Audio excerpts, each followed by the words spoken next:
Shalom, everybody. I go by the appellation of Melchizedek Yis-RoyAl. I come from one of the 12 tribes of the holy nation called Israel. I am an Haitian Hebrew, a Hebrew, Hybrid, Abri, Afri, Haitian, Afri, Haitian, Hebrew, Haitian, Hybrid, Haitian. You see, in today's video, we're going into part 11 regarding the Saharan East African slave trade through the Indian Ocean as well. And we're finishing off with Hebrew history pretty much. There's a couple of scripts I want to read to you from the scripture real quick. But before we do begin, I wanted to go into the date. So right now we're in the 6th day of the 8th month called Heshvan or Bull. So we're in the second semester of fall still, mid fall, and we're still in the second portal in fall. We're in the 8th month in the Hebraic calendar, governed by the sun, star, and moon, this manager, and it's the 6th day of that 8th month, the first day of the week. I had a wonderful Shabbat rest yesterday. So, according to the pagan time, they say it's October 30th, 2015. And they say it's Friday. There's satanic celebrations and all that stuff, which I rebuke in the mighty name of Yahuwah. Yahuwah Zabaoth. Halaluyahnu. So, I'm going to go into Habakkuk, the book of Habakkuk, Kabakuk. Wait, let me see how to say it again. Is Kabakwak. So, Kabakwak, which is Habakkuk, Kwabakuk. So chapter 2 verse 1. This is what the Most High is saying to the white people, to the heathen, because of what they did. So before we do go into our own script though, I want to show you this real quick. This is what the Most High is saying to you Confederates and you people that think y'all got away with what you did to those little children and those families and those helpless mothers and fathers you torn apart when you took us from Africa. This is the message that God Almighty, Al Shaddai, have to say to you. I will stand upon my watch and set me up upon the tower, and will watch to see what he will say unto me, what Yah will command, to let you live or to let you die. And what I shall answer when I am reproved. And Yahuwah answered me and said, write the vision and make it plain upon tables, that he may run that readeth it. Run. For the vision is yet for an appointed time. It's for an appointed time. It's your end, Satan. Your time is come. But at the end it shall speak. So at the end times it shall occur. So for the vision is yet for an appointed time. But at the end it will surely come. It will not tarry. It will not come. It will not take long. It's gonna come maybe now. Run. Like he said right here. So make it plain upon tables, that he may run that readeth it. For the vision is yet for an appointed time. But at the end it shall speak, it shall occur, and not lie, it shall occur. Though it tarry, wait for it. Though it seem like it's taking long, wait. The Father's gonna deal with them. Through us. The vengeance, because it will surely come. It will surely come. He that led into captivity is going into captivity, and he that killed with the weapon must now be killed with the weapon. This is the balances of justice, the scales of justice. If you do wrong, you gotta pay for it. There's no, oh, sorry, it was an accident. No. You know how much people you killed and how much families you destroyed? You know how much you've damaged me? You know who I could have been if you never did this to my people? I could have had my own home, my own family, everything. You took everything from our people, and you want to step in Ahiti and try to take our land. You must thank God for forsaken Negroes. He don't like white people. As it is written, Yaakov I love, and Esau I hate. But you black people keep trying to say God don't love us. Yah don't love us. He like those white Jews and them Christians and Catholic, your enemy. Black people, your enemy. You're worshiping the god of your enemy, Zeus. Look it up. Look it up. Research it. Don't just hear me say Zeus. Look it up. And look up Hercules and Xena and Hermes and the Greeks, the Roman, right? Catholic, the one that brought Christianity, Constantinople, Christ, Christopher Columbus, Christ, Lucifer, Columbus, Columbine, which mean mass death. This dude killed so much people in Haiti. Now we worshiping white men. And the Haitian constitution, it states that there cannot be no white person in our country that has title of master anymore. That was primal thing, that they never have authority over us again. That was what our ancestors and our Zunzets had fought for our freedom, not for us to say, oh, fighting don't work today for justice, you know what I'm saying, but to one day rise up and execute righteous judgment. So if you do wrong, you deserve punishment. If you didn't do wrong, you don't deserve punishment. And these words are not punishable because under Yah's law and dominion, I have the right to say these things. Especially when there's an issue so grand like this and so damaging and alerting. There's no other way or means for me to commune with you if not like this. You may not understand the extremity of the damage that they cause our people and the whole image of Zeus which caused jealousy in the church, like Yahuwah says. And he shall be jealous of his name and jealous over me. Because he loves me. He loved Negroes. He loved Ahiti. He loved African Americans. He loved the so-called Africans and the black people in Dominican Republic. He loved the black people in Brazil and South America. He loved his black people in Cuba and Puerto Rico. He loved his black people, man. More than the Maltus, mulattoes, the light-skinned people. He loved us more than even them. So he who is last shall be first. So Yah says right here in the scripture, chapter 2 of Habakkuk 4. Behold, his soul which is lifted up, those who are all puffed up and prideful, full of ego, is not upright in him. They're not right in their self. Look at this man's eye, this white devil, red dragon, like Jesus. So, but the just shall live by his faith.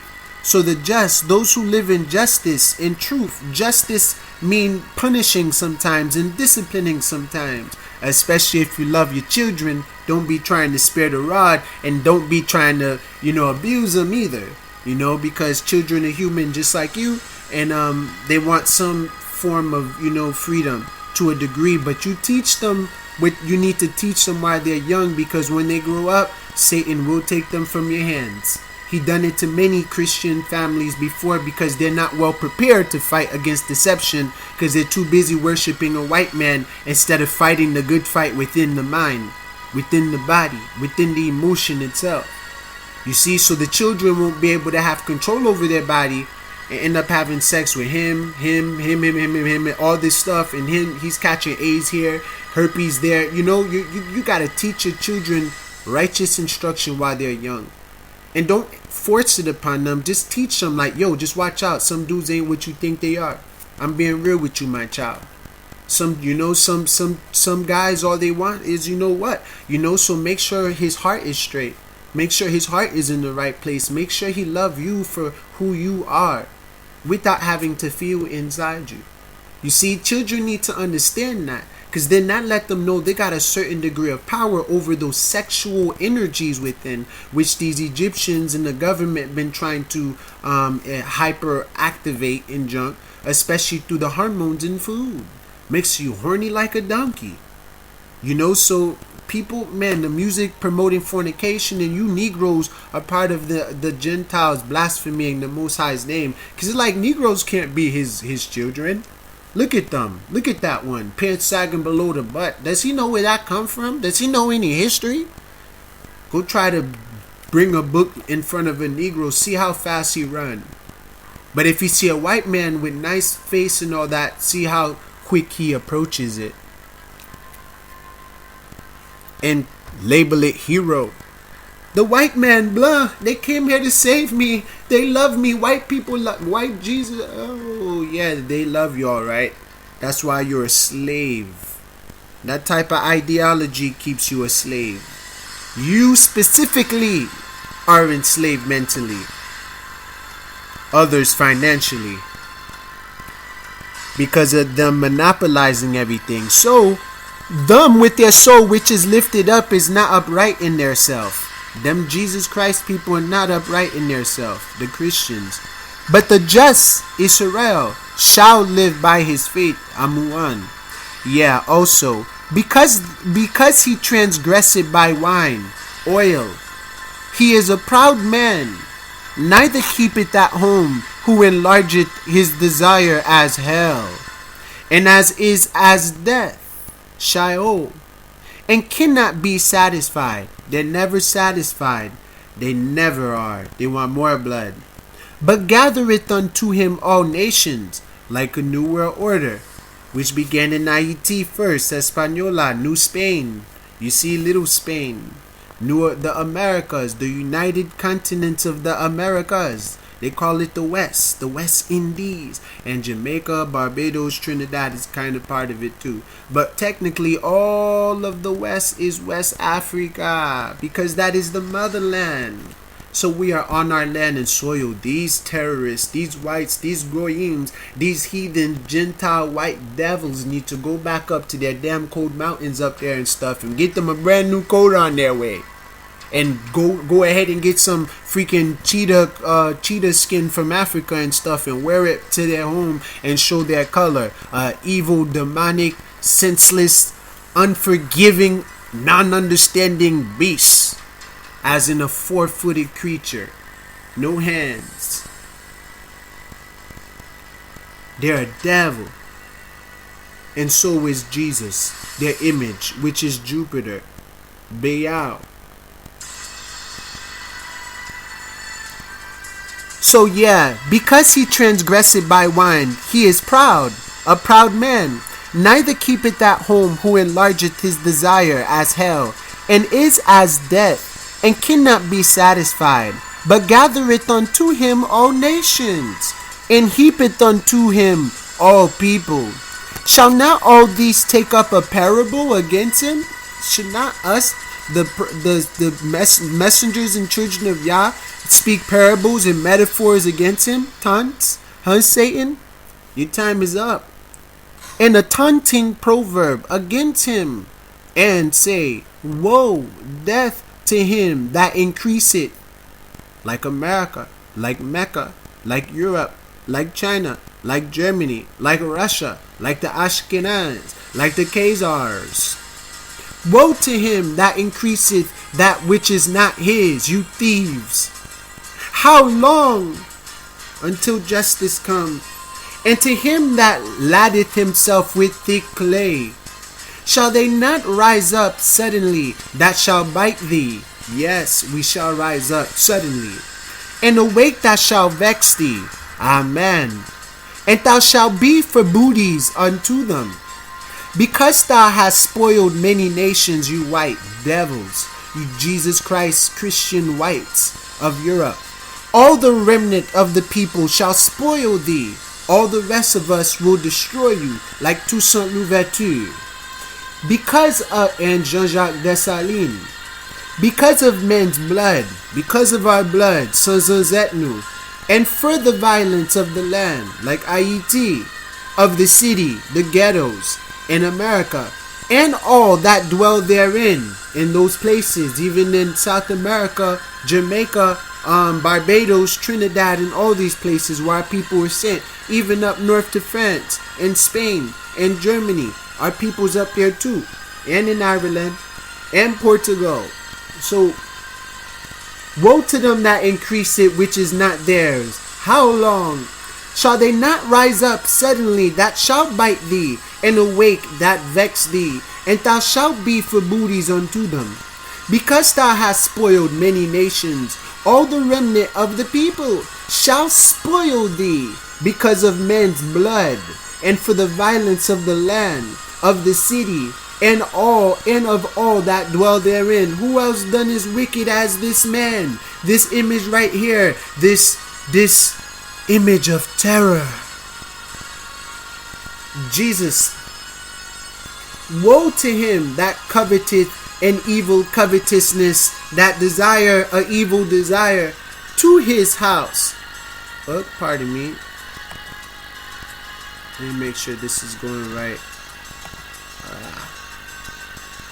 Okay, that was trippy. Alright, let's read that again. So Habakkuk, chapter 2, verse 9. Woe to him that coveteth, that desire an evil covetousness, a evil desire, to his house, to the royal family in England, the Vatican, the Pope, the ones who are Catholic, Roman, the Roman Catholic, the Romans, the one that brought you Constantinople and the Nicaea Council and Jesus Christ and King James the First and all this stuff. Plagiarizations of the Ethiopian or Hebrew scripture, African history, and even in their own books it says he only came for the lost children of Israel. I don't think they understand. Maybe them false Jews tricked the whites and were like, hey, we're the Jews and stuff, you know, so you gotta love us. And so they're like, alright, that gives us even more reasons to never respect blacks. They are inferior to us because we're white, so we must be the children of God. British, men of Great Britain or Britain. Man of Britain. Brit. Barit mean covenant. Man of covenant. Man of Barit. You see? Barit ish. Yish ish. Barit Adam. So he says, woe to him that does that he may set his nest on high, like the Star-Spangled Banner, that he may be delivered from the power of evil. But they won't be delivered from the power and the wrath of Yahuwah, Almighty Shaddai. So thou hast consulted shame to thy house, white devils, by cutting off many people, the Taino, Arawak, the Caribs, the Carifuna, all the Cherokees and the Moors, all the people you killed. And you Moors too are exempt from the killing of our people too, you wicked branches of Ham or Ishmael, whatever mutt you guys be, Arab, mix, mutt, bastards. None shall enter into the kingdom, I tell you. Yah says these things. 144 is 144. Period. Got me? So, woe to him that coveteth an evil covetousness to his house, that he may set his nest on high, that he may be delivered from the power of evil. Thou hast consulted shame to thy house, you royal, unroyal family, dishonorable branches, by cutting off many people, and hast sinned against thy soul.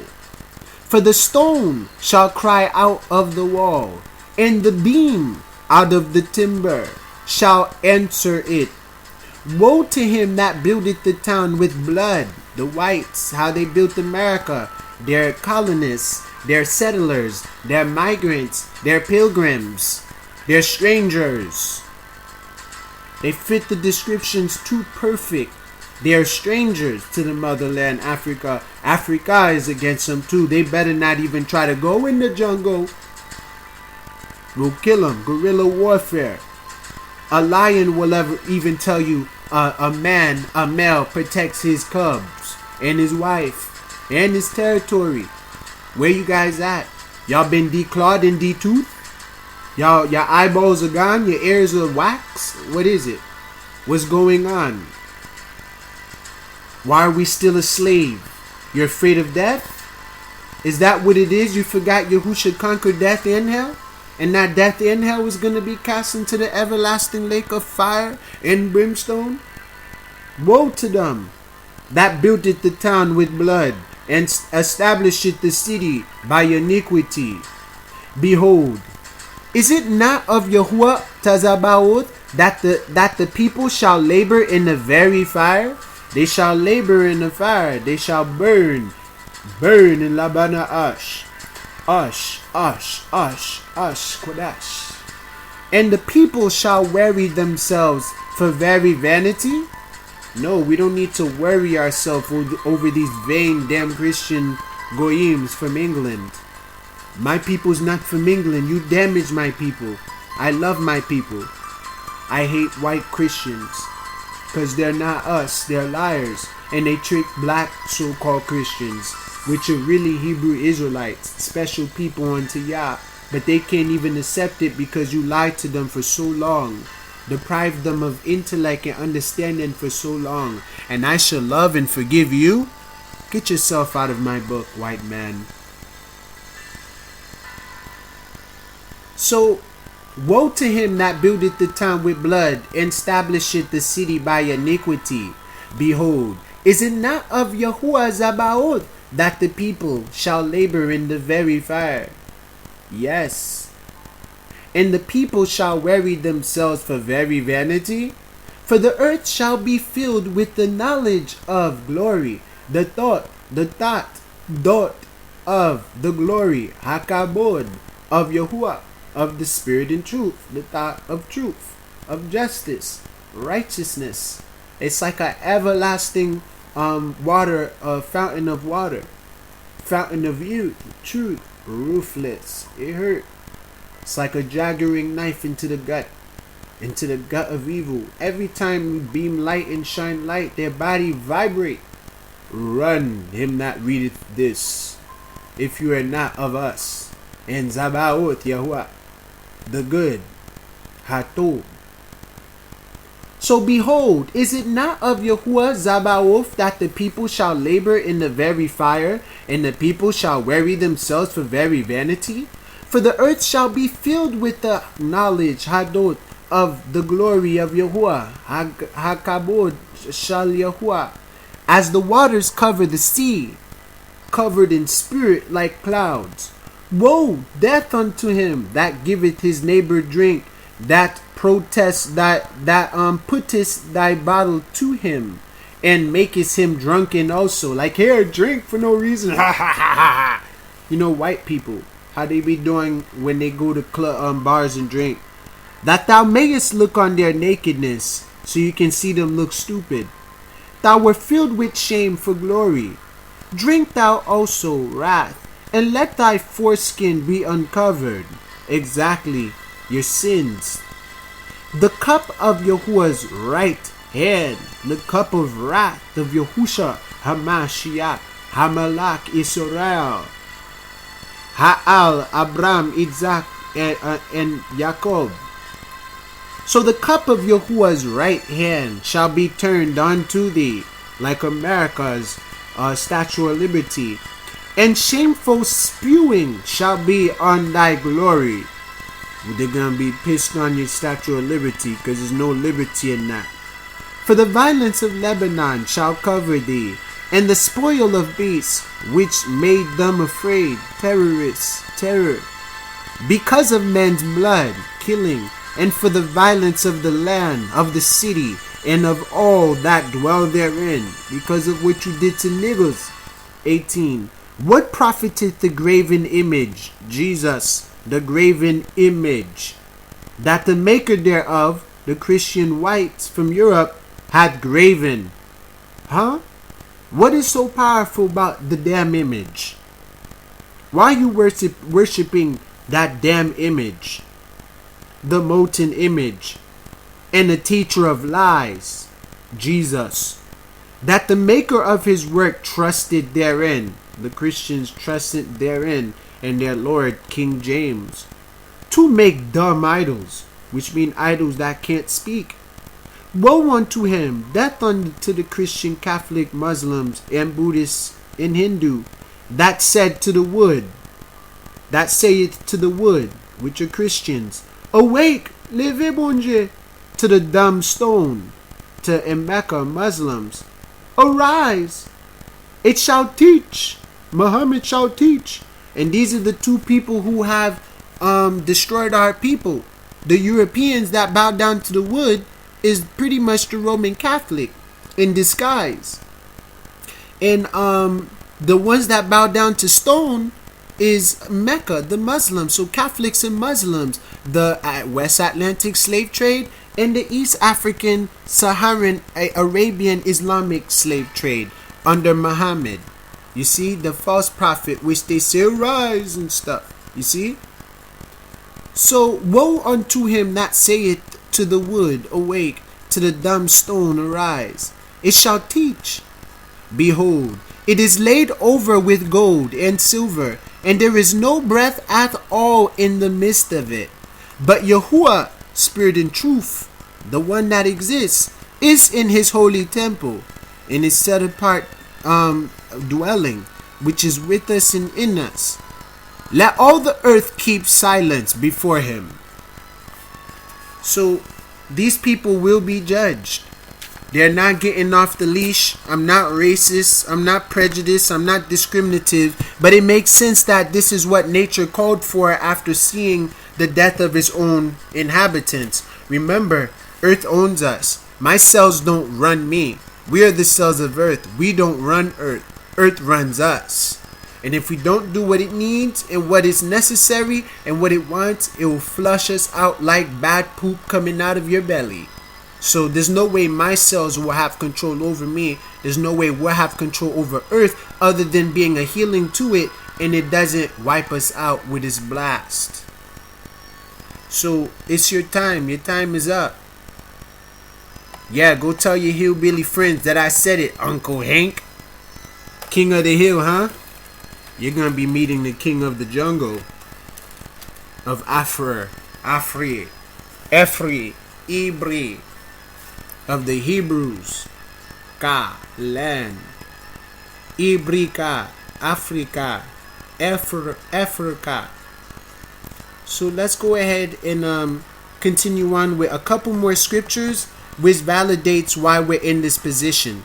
So that's the judgment against those people for what they did, the whites. Now this was the judgment that occurred to us because of our disobedience. So this is why we're being punished right now, and we've been punished before and forgot everything and went through great amnesia. You know what I'm saying? A universal amnesia because of the abuse. We blacked out. You know what I'm saying? Our whole race blacked out. Our nation went on a standby for a second. You see, until Yahusha come back and resurrect justice and truth in us again, so we could pick up our machete and our guns and take out the enemy. I said it, take out the enemy.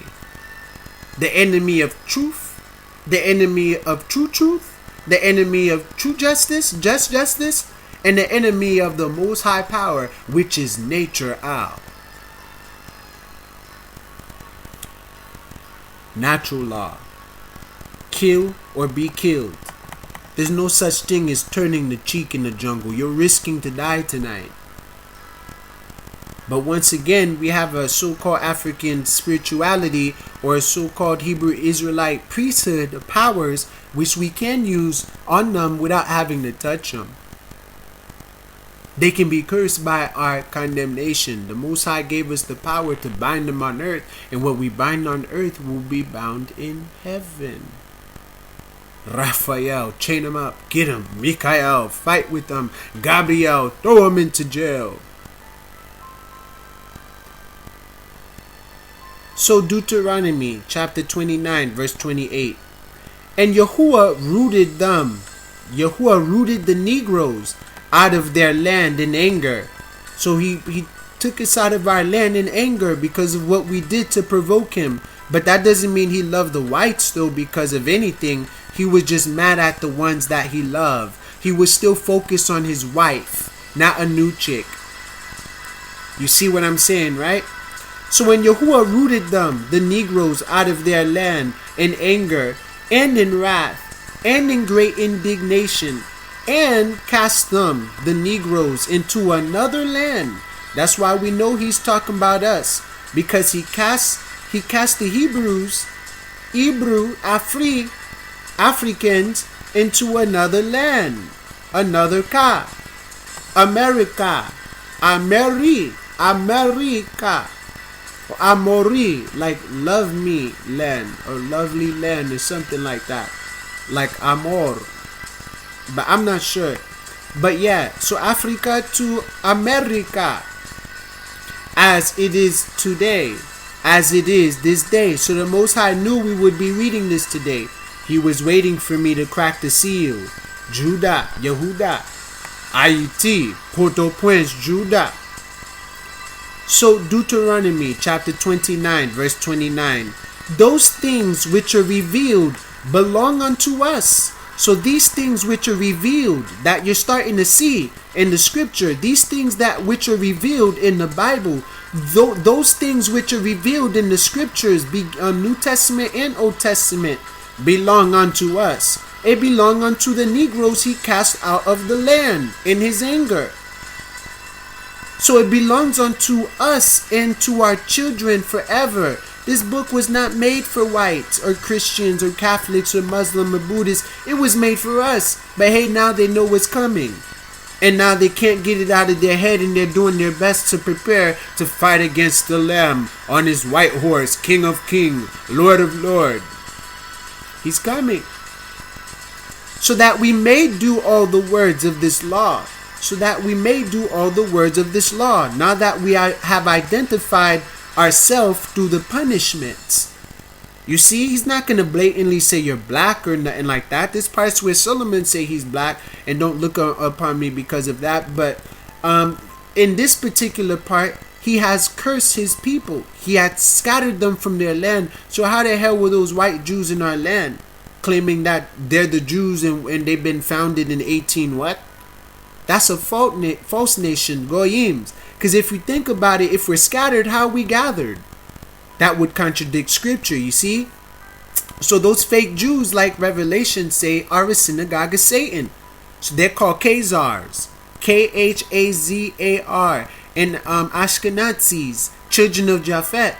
Most of these Romans are Japhet too. Or if not, Canaanite Templars, Knight Templars, the Knights of Malta. Or children of Dan who've been cursed with leprosy and all the curses in the book because of the abomination that Dan have caused and the betrayal of Judas Iscariot, the murderer, a children of Dan, a child of Dan, a serpent by the seat, by the ankle.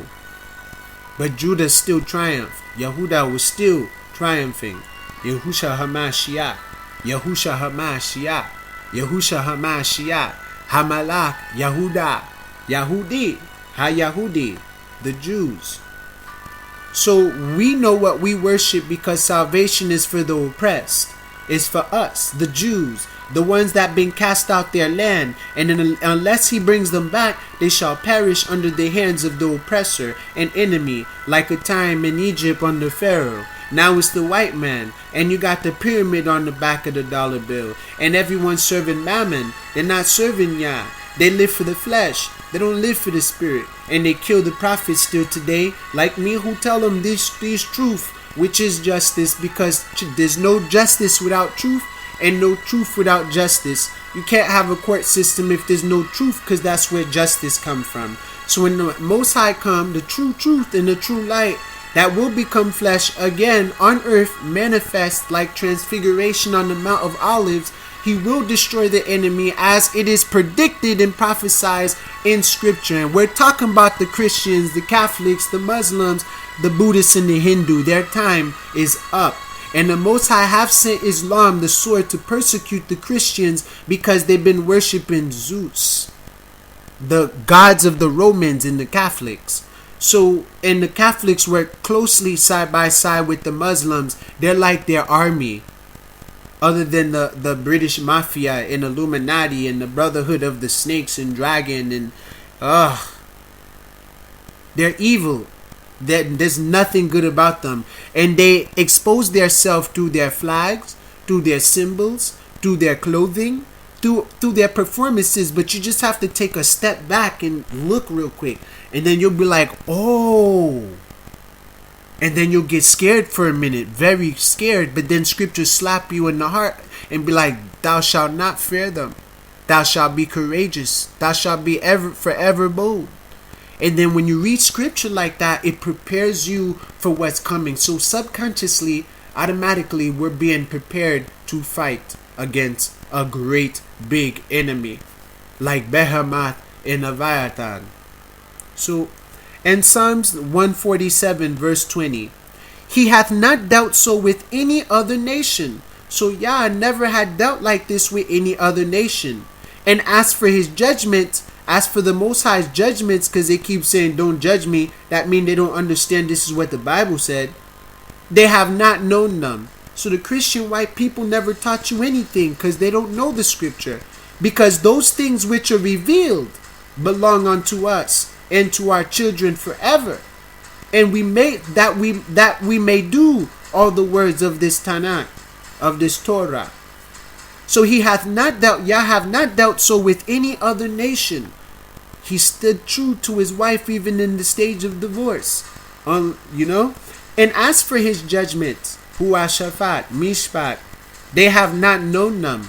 So the enemy don't know the judgments of Yah. So praise ye Yahuwah, hallelujah, Ya'iti, Ya'isians. You see, so Yah was the God that was with the Ya'isians in the great day of their battle against the enemy. The God of the Taino's lands was there with us. So it even chose us. So in Genesis, that's the land of the heathens the Most High delivered us to take. The Indians are not our people technically, I believe. They might be Hamite. So in Genesis chapter 5 verse 3, Adam begot a son in his own likeness. This man looked like he's in this man's likeness. Look at us. We look the same, right? And why are we killing each other and harming each other and him not being, hey, the master ain't got no weapon. Let's all bum rush him and kill him. You know? Because we rather hurt each other and worship this man's image, this white man's image, than our own. But Adam did not crossbreed. When Adam begot a son, he begot it in his own likeness, his own, after his own image. Like Yah said, black people and Negroes are made in his image. And Adam, man, was made in his image. The son of man is the son of Adam. Ban Adam. Adam mean man, son of man, Ban Adam. So the son of Adam is Yahushua HaMashiach. And his son, just like the father, is in his own image and likeness. This is a relationship between son and father again, like Yahushua and Yahuwah. You see? After his image, same nationality, same color, similar looks and features, same belief. There were no light-skinned people that was being whipped like this. But you seen many that whipped us. But you barely see pictures of white people or light-skinned people or anything than Negroes, black people being whipped like this. Actually, they're not even black people. As you can tell, they're brown. Like the color of Christ. Remember they whipped Christ too and spit in his face? They whipped him just like they whipped black people. That's something that the Romans always did. They used to use it to tame lions. And now they use it to tame you. And it hurt that cat nine tail whip, you know? So in Psalms, he had not dealt so with any other nation. He only dealt with like that with Israel. He allowed our enemy to do that to us because we broke the covenant. So that's why all this happened. The slave trades, east and west, motherland. The motherland spewed us out. The land of the Hebrews. So Deuteronomy chapter 28 verse 33. Thou shalt be only oppressed and crushed always, while we're in the land of our enemy. Always oppressed, always crushed. They're always putting us down. Saying we're black, saying we're Negro, saying we're monkey. So, you know, saying that we only eat chicken wings. You know, discriminative. Even making us smoke black in mouths. You know, black, like Black's Law Dictionary and black judges' gowns. I'm pretty sure black is wicked because Yah commanded that we wear all white as priests and judges. Because priests are judges and judges are priests according to Deuteronomy and Leviticus. So black also exposes, their black robes exposes them too.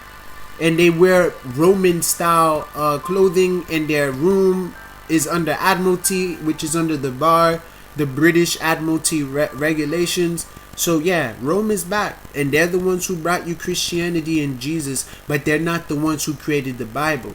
The Bible been stolen from a bunch of information that was on parchment, on goat skin, and individuals wrote things on it to keep memos, like notes. And then all of a sudden, white people found these things and they got ideas from it and then started to form their own false religions everywhere out of the information.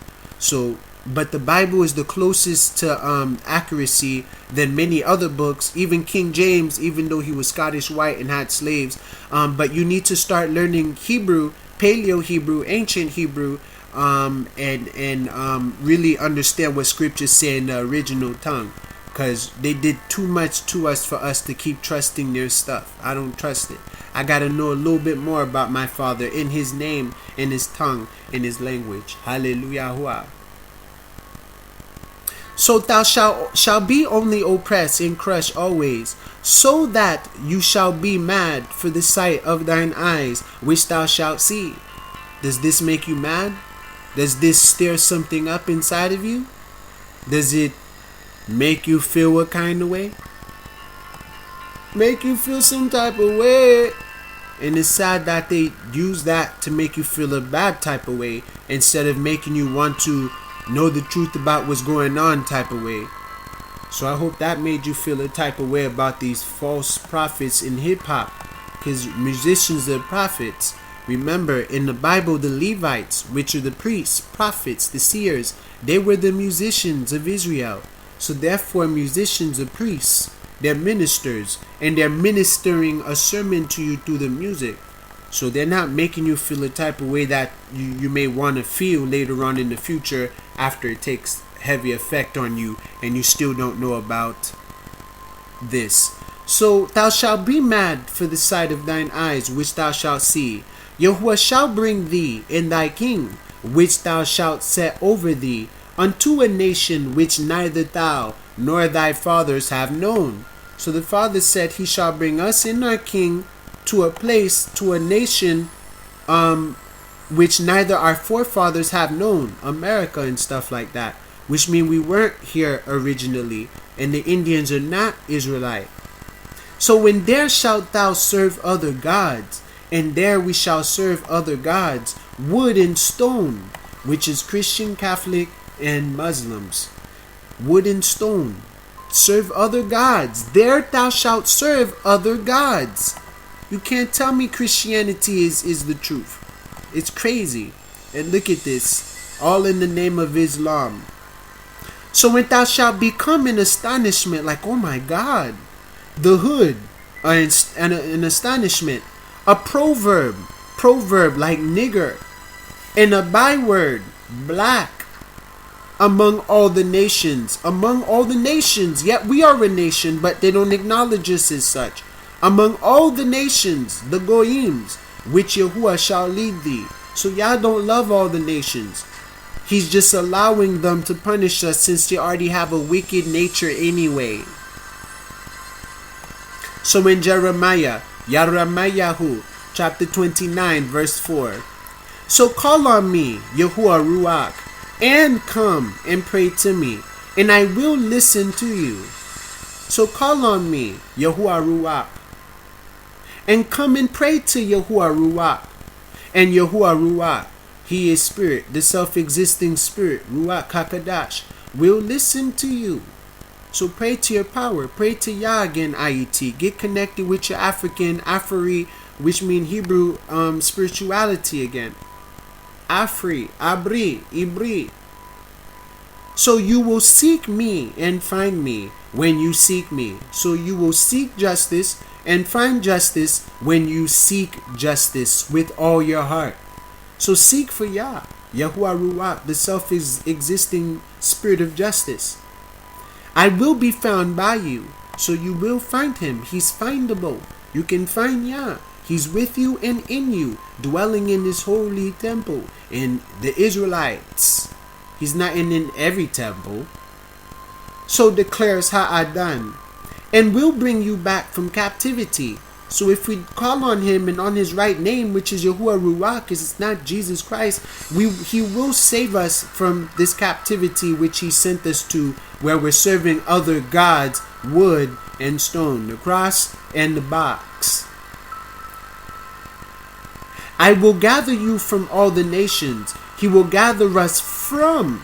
He's not going to gather all the nations. He's going to gather us from all the nations and places where I have banished you.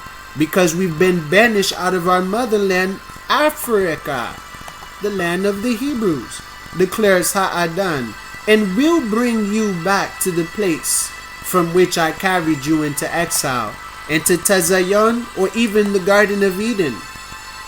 So in Deuteronomy chapter 28, verse 25, Yahuwah shall cause thee to be smitten before thine enemies. And it did happen. This is proof. The Israelites, us, black people, negro, no light-skinned people.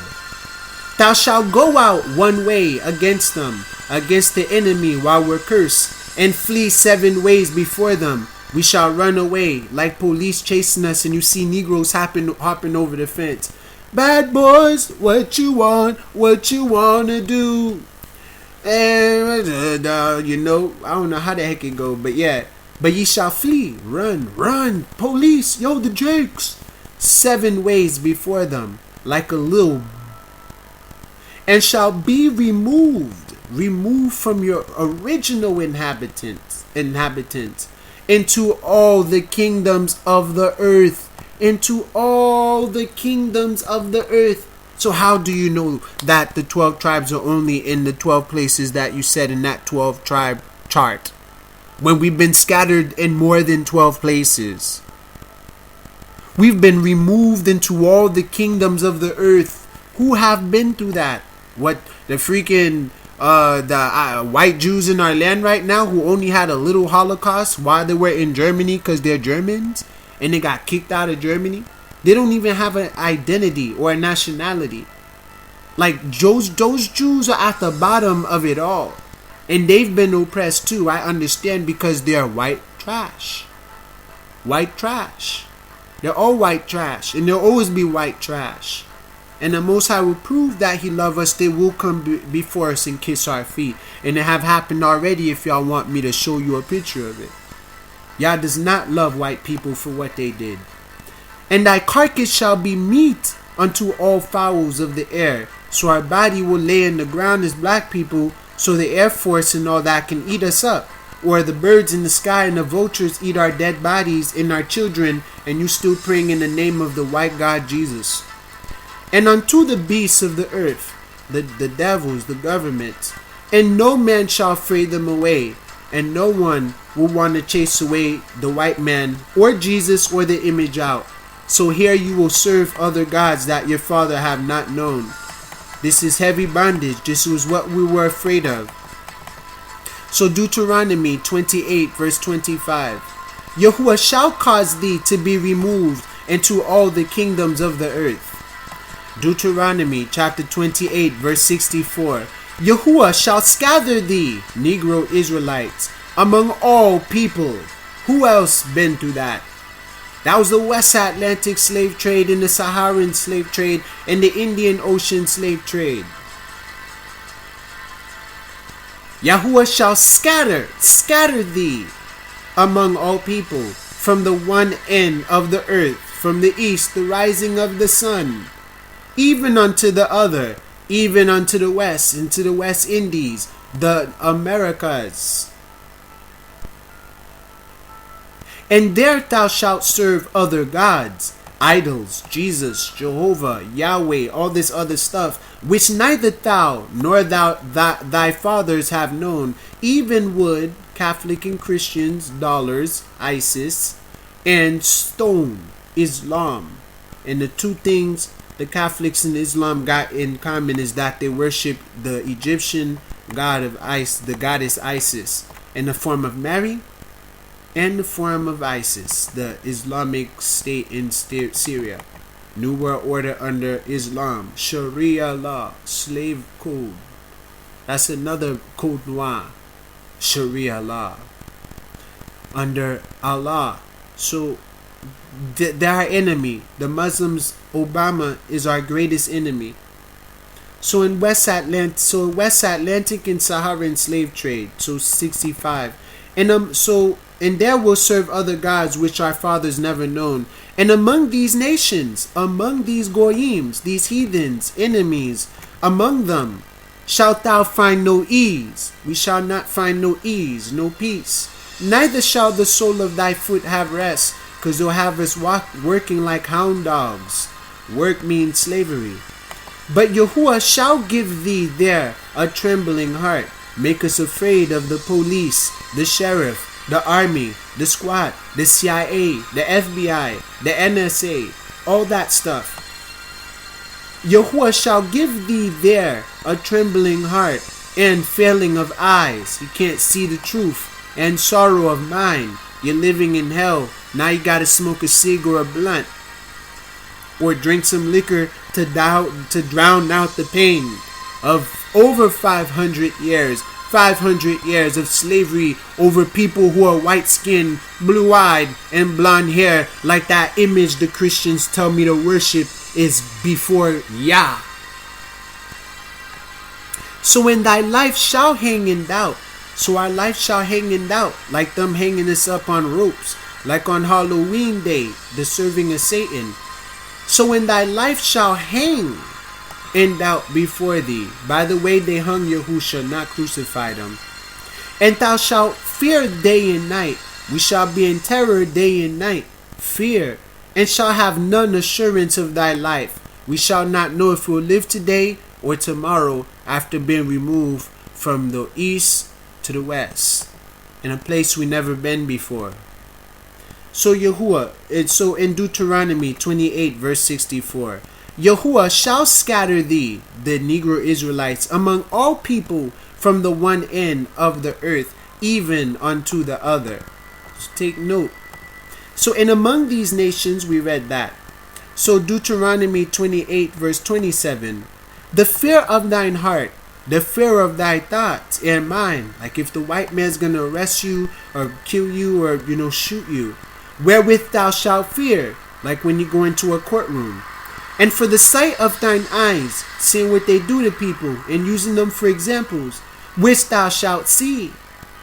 And Yahuwah shall bring thee into Egypt again, into slavery again. That's why we are the children of Israel. Yahuwah shall bring thee into slavery, Egypt again, with ships. You don't need a ship to go from Ethiopia or Israel to Egypt. You can walk there. We walked out of it. We can walk in there. Why would I need ships? So through ships again, we'll probably be into Mecca across the Red Sea or through the Indian Ocean. And with ships would also mean the West Atlantic slave trade. So ships right here is very vague because the Most High knew we would have been scattered in all places of the earth. So, but with ships, trade, cargo, by the way whereof I spake unto thee, like he told us before would happen if we wouldn't obey, thou shalt see it no more again. And there ye shall be sold unto your enemies. Key words now. Ye shall be sold and you shall be put on ships into slavery, and you shall be sold unto your enemies. And the enemies say to love them. The white devil and red Arab, for bondmen and bondwomen, and no man shall buy you. No one will want to discharge our debt. So there, in the land of our enemy, we shall be sold unto our enemy. Thou shalt fear, we will fear, for the sight of thine eyes, because of what we're seeing occurring, and everything coming to an end, which thou shalt see. So in Deuteronomy chapter 7 verse 2, and when Yahuwah thy Elohim, our power, which we've been deprived of, shall deliver them, the non-Negroes, before thee, before the Negroes and the Israelites. So Yahuwah shall deliver them before thee, the enemy. Thou shalt smite them, we shall slaughter them, and utterly destroy them. Thou shalt make no covenant, no 501c3 deals with them, nor show mercy. unto them. No, unto the non-Negroes. Have mercy on your own people. They don't know what they're doing. So neither shalt thou make marriages with the whites and Arabs. Thy daughters thou shalt not give unto their son, unto the white people. Don't intermarry. Make your children in your image. Nor his daughters shalt thou take unto thy son. This is God Almighty speaking in the Bible saying this. What are these dumb Christians and Catholics preaching that God don't hate? He don't love everybody because he wasn't for everybody. He never dealt with any other nation as he dealt with Israel. Who is like us, Negroes who suffer so bad? What other country is a replicate of Haiti? Oh, who taught you to hate yourself? Who taught you to hate that Yah chose you as a Negro who's an Israelite? Who told you you're not Israelite to begin with? Who did the study and told you, hey, we're not Israelite? You just accepted that you're Christian, that's it. But you never asked yourself, who is Israelite? Who is Israel? Because if you're a Gentile heathen, my dear friends, if I'm a Gentile heathen, I got a lot to be afraid of after just reading that. For they will turn away thy son from following me, like the heathens did to Solomon, that they may serve other gods, that your children may serve other gods, the gods of the whites and the Christians, Jesus, dog, evil, Jehovah, Yahweh, Noble Drew Ali, Allah, Buddha, etc. So will the anger of Yahuwah. So the anger of Yahuwah, spirit and truth, be kindled against you. That's why he was hot and mad and wrathful and angry at niggers and kicked them out of their land and gave them that name among the Goyim. Our own power became our own destruction because we went against it. That's self-affliction.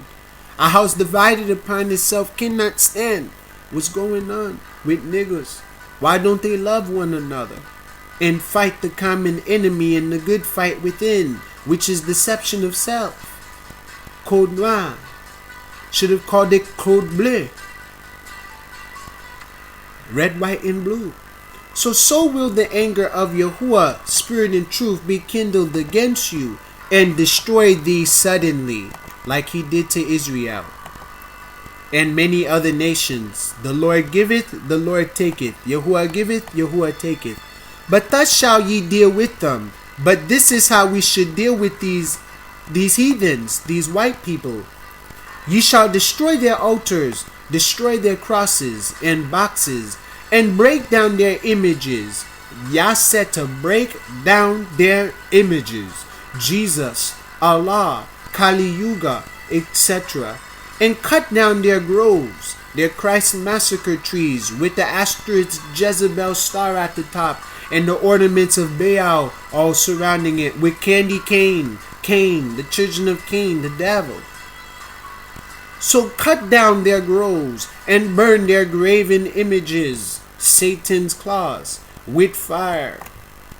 Burn it down with fire. Or the anger of Yahuwah will be kindled against you. So deal with them. Deal with this. Someone got to do something. You shall destroy their altars and break down their images and cut their groves and burn their graven images with fire. For thou art an holy people, a set apart people, a particular people set apart, where pretty much put on blast. Unto Yahuwah thy Elohim, unto Yahuwah thy our power. We are holy people. We are set apart for him. That's why the nations that we are among hate us. We're the only one who don't truly have an identity. Even Haiti is pretty much recognized now, but not Negroes in America. So Yahuwah thy Elohim, Yah our power, hath chosen thee. He hath chosen Negroes to be a special people unto himself, special, favorite, special people unto himself, above all people that are upon the face of the earth.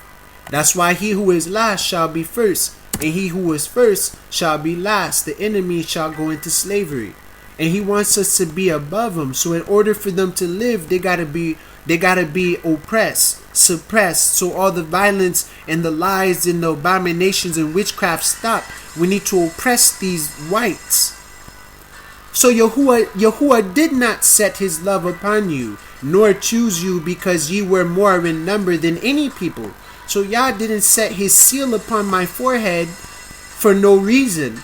And nor did he choose me because I am popular or anything like that, or more in number than any people.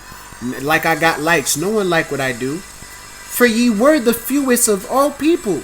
We were the only ones that heard his voice and call and came to the call of justice. And now we're dealing with these demons that had destroyed and ravaged our people when the Most High had caused us to go on ships again.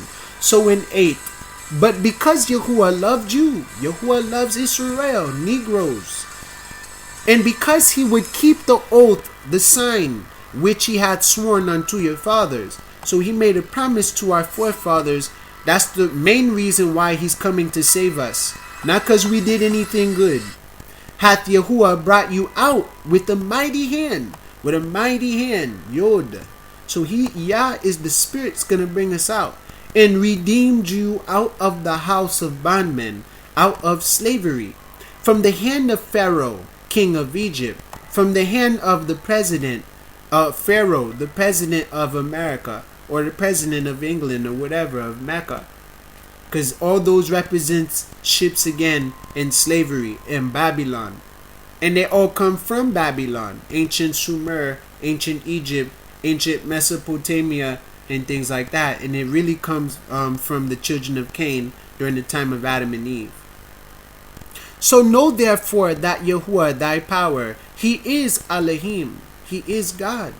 The faithful Elohim, he's faithful, he will keep his word to save you. We need saving from slavery. That's what salvation means. It doesn't mean to get just your soul saved, but to be saved from enemies, spiritually and physically. So know therefore, know that Yahuwah thy power, he is Godhead, the faithful Elohim, which keepeth covenant, which keepeth promise, which keepeth oath, and mercy, forgiveness, with them that love him, with those that obey his words, and keep his commandments, that keep his words to 1,000 generations. Here I am, Yah. I surrender to thy will. Use me. And repayeth them, recompense them, revenge, that hate him to their face, which are the white people, to destroy them. And you blacks who think you Christian worshiping Jesus, he shall repay you to your face and destroy you. Come back to Yah, Yahuwah of Israel, the God of Abraham, Isaac, Jacob, not Christians or Catholic Abudiho. So he will not be slack to him that hated him. Yah will not be lazy to repay, to destroy, to kill, to ravage the enemy that hated him, like KKK hate on us. He will repay him to his face. He will repay you to your face, find you out. So thou shalt therefore keep the commandments. We shall therefore keep the words, because this is for us. It's unto our children, our generation. And the statutes and the judgments which I command thee this day to do them, because these are the common laws that we live by. The Most High's commandments, the Most High's statutes, and the Most High's judgments, which he commanded us that day to do them. And thou shalt consume all the people which Yahuwah thy power shall deliver thee. So we shall destroy all the enemies that the Father sent unto us. Them Christians are going to be delivered right into our hand, because they're not fighters. They're like pretty much throwaways, expendables, like a throwaway gun you use, throw away. Well, that's what the white people are doing with black Christians and stuff, because black Christians are not Christian, they're Hebrew. And the white people are just trying to keep us distracted enough so we won't fight them and consume them and join with them, and we shall overcome, hand in hand with Martin Luther King and whites. So we shall consume consume all the which Yahuwah thy power shall deliver thee. All the ones that Yah say kill them. Thine eye shall have no pity upon them. That means when I do it, don't have no pity. Don't listen to that white person's voice. Oh man, Jesus said we gotta love one another. Well, Jesus said, Jesus.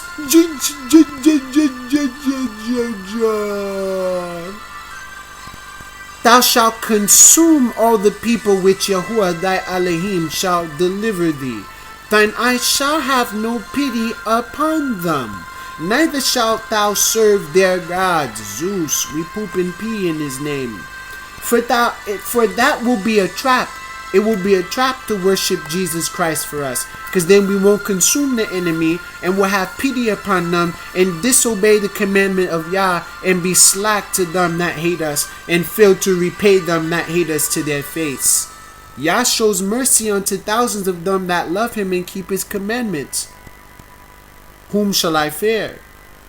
What shall I want? My life is worth much more than clothes, food, and raiment. Isn't it? Aren't we worth more than the birds and the animals and the trees and the dog? Don't you think that y'all love us more than a dog? The white man treat his dog better than they treat the Negro. They even put better clothing and shoes on it than they do on the Negro. And they give the Negro the leftovers after they give the dog the leftovers first. They treat their dogs better than us. Aren't we better than dogs and worth much more than food, clothes, and raiment? Yes, we are. And we're worth much more than our great physique and our power, energy, and almighty force. We're priests. We're kings. We're the children of Judah. And I am worthy to crack the seal today to reveal this to you, children of the scripture, the covenant. Ban Barit. So thou shalt not be so moreover, Yahuwah thy Elohim will send the hornet, which is leprosy, to Zerah, whiteness, among them. That's where whiteness came in. Until that's part of a curse, turning white. Until they that are left hide themselves from thee. So the white man's going to be hiding from us like in Ahiti with Toussaint Louverture, Jean-Jacques Dessalines, and Henry Christophe. Barakatah Hashem. Barakatah your names. So, and hide themselves from thee, be destroyed. So they must be destroyed. Thou shalt not be affrighted at them. Don't be afraid of them. Big guns, the war tanks, the flying planes and all that. For Yahuwah thy power is among you, Emmanuel. A mighty Elohim, Al Shaddai, and terrible. Asked Napoleon, who lost his big toe and his big thumb. And Yahuwah thy Elohim will put out those nations. Yahuwah don't love everybody. He shall put out those nations before thee by little and little. That's why he sent death into the Middle East. Because his people aren't there. They're going to destroy and kill themselves and destroy everything they built just for us to come in after they're weak and worn out from killing each other so we can rebuild it. Like the Tower of Jericho, Jericho, the wall. So thou mayest not consume them at once, lest the beasts of the field increase upon thee. So don't try to kill them by ourselves. Don't consume them at once by ourselves, lest the beasts of the field, the army, the military, the squad, the FBI, and everything increase upon thee. But little by little Yah will take them out. So they're dying as I speak. So but Yahuwah thy power shall deliver them unto thee, the Christian, Catholic, Muslim Goyims, and shall destroy them with a mighty destruction. Until they be destroyed. So Yah is going to kill our enemy. Yahusha's coming. And he shall deliver their kings into thine hand. Hallelujah. And thou shalt destroy their name. Destroy their name, their president's name, from under heaven. There shall no man be able to stand before thee, Yis-RoyAl, Kuam, until thou have destroyed them. The graven images of their gods, like Jesus, shall ye burn with fire. Thou shalt not desire the silver or gold that is on them, like the dollar bill, which Negroes are in love with today. Sell their soul for today, gaining the whole world but losing their very soul and identity and everything good that came with it. So nor take it unto thee, lest thou be snared therein, trapped in their money, in their game. For it is an abomination to Yahuwah thy power. So neither shalt thou bring an abomination into thine house, lest thou be a cursed thing like it, like bringing white people home. It's bringing an abomination into thine house. Lest thou be cursed, a cursed thing like it, like the white person, the white girl, the Arab girl.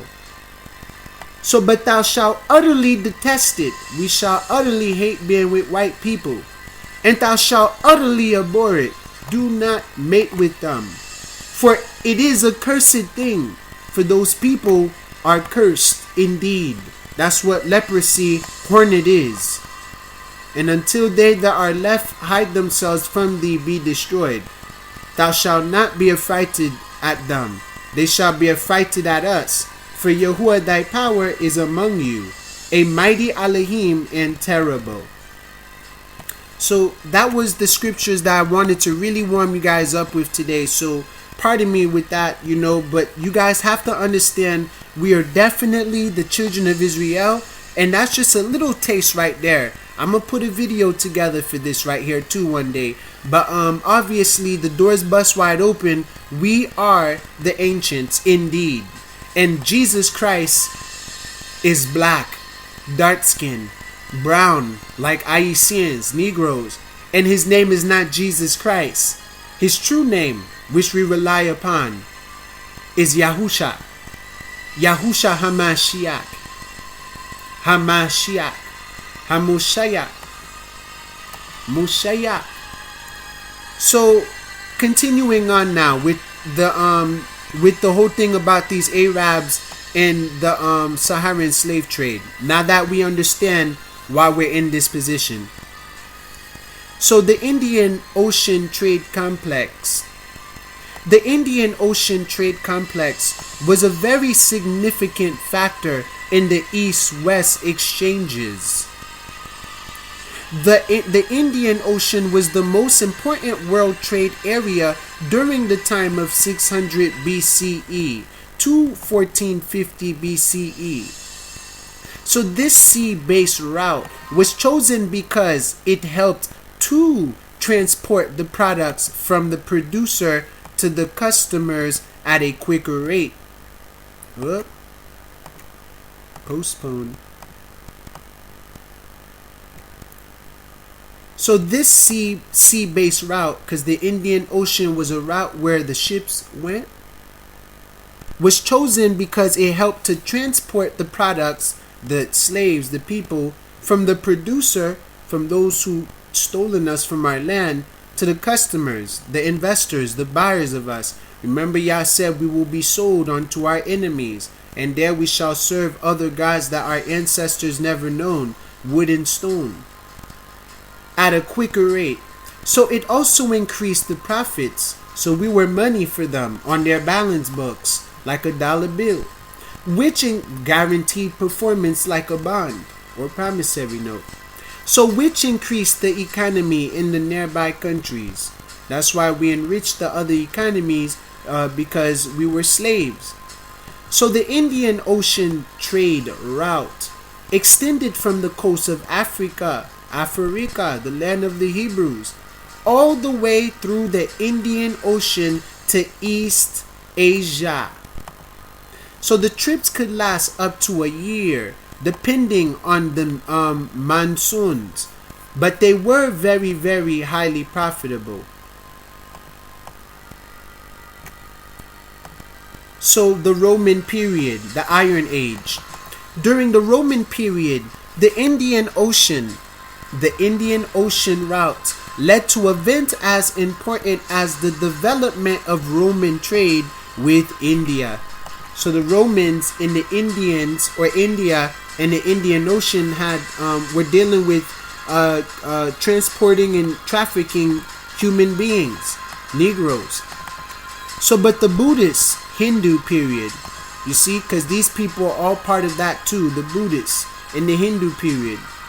So in the Buddhist or Hindu period, shipping ventures were developed by the Satavahanas in the Southeast Asia. The Hindus, the Buddhists, Asiatic blacks, Afro-Asiatics. So in the Buddhist or Hindu period, shipping ventures were developed by the Satavahanas in the Southeast Asia. So in the 8th century, they sailed a Borobudur ship on the wooden double outrigger.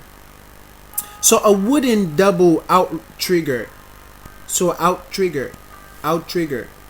a wooden double outrigger is a featured vessel of the Sai.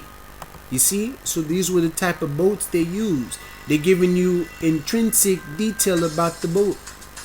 So this vessel was used for a majority of Satavahana's voyages to explore across Oceania, Southeast Asia, and most importantly, the Indian Ocean.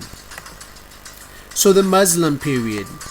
In the Muslim period, a civilization of people called the Gurjaratis brought spices from Moluccas and silk from China. So the Gurjaratis exchanged these things for manufactured items such as textiles. After receiving the textiles, they then sold them to the Arabs and the Egyptians. So they were trading with each other. So the Portuguese period. The Portuguese delivered a naval route to the Indian Ocean that went through the bottom of South Africa. They made this trip from 1497 to 1498. The Portuguese were mainly increased in the essential intermediary east-west trade. The Portuguese also established the Persian Gulf in the 16th century.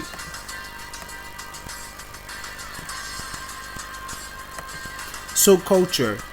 Some examples of culture are exchanged between Buddhists and the Islamic people, Hindu. Throughout the Indian Ocean trade complex, new technologies were being invented to help assist and make the trade complex easier. Some of the product are Latin sails, magnetic compasses, and many other of these inventions began to be more common among the sailors of the Indian Ocean. So some of the products in the Indian Ocean trade complex that were being traded across the ocean were ivory, slaves, gold from Africa, porcelain from China, and cloth from India. So these are some of the things they were selling, even slaves. That was part of the Indian Ocean trade complex. Take note. So the Black Death. The Black Death was the biggest product of trade throughout the Indian Ocean trade complex. It started out in China and spread through all the countries, eventually even reaching Europe. In Europe is where the Black Death peaked, killing 30 to 60% of their population. The death of blacks. It started out in China and spread through all the countries, eventually reaching Europe. Wow. So in Europe is where the Black Death peaked, the death of black people, killing 30 to 60% of black population. So the biggest spreader of the Black Death was the Indian Ocean trade complex. Wow. Which no one talks about. Part of the Saharan slave trade. So trade route. A series of pathways and stoppages used for the commercial transport of cargo. So they called you cargo. A vessel, a commodity, a product, a cattle, a sheep, But we're more than that. We're conquerors because we overcame their bullshit. So the trans-Saharan trade route, the establishment of the trans-Saharan trade route. So the trans-Saharan trade route was conducted throughout a vast region between the Mediterranean countries and sub-Saharan Africa. It was an important trading route, commencing from the early 8th century to the late 16th century when all slavery ended. And these people enslaved us longer than anybody. They're the godfathers of war, Ishmael and Japhet. So a place where countless numbers of people practice trade. Practice. That's where practice come from. So the Sahara progressed around small trading routes. The establishment of trade interconnected the Europeans to African empires of Ghana, Mali, and Songhai. These are African empires. And this almost sounds Asian right here. So the establishment of trade interconnected the Europeans to Muslim empires. So however, traveling across the Sahara is difficult. Transportation relied and gravely depended on camels. So post-classical period. In 750 CE, during the post-classical era, caravans of camels improved the way of transaction through the hostile constituency. Due to the hardships of crossing through the desert, camels were used for transportation because they could adapt to desert conditions. Camels could go days without water and carry heavy loads, so they were ideal for the desert.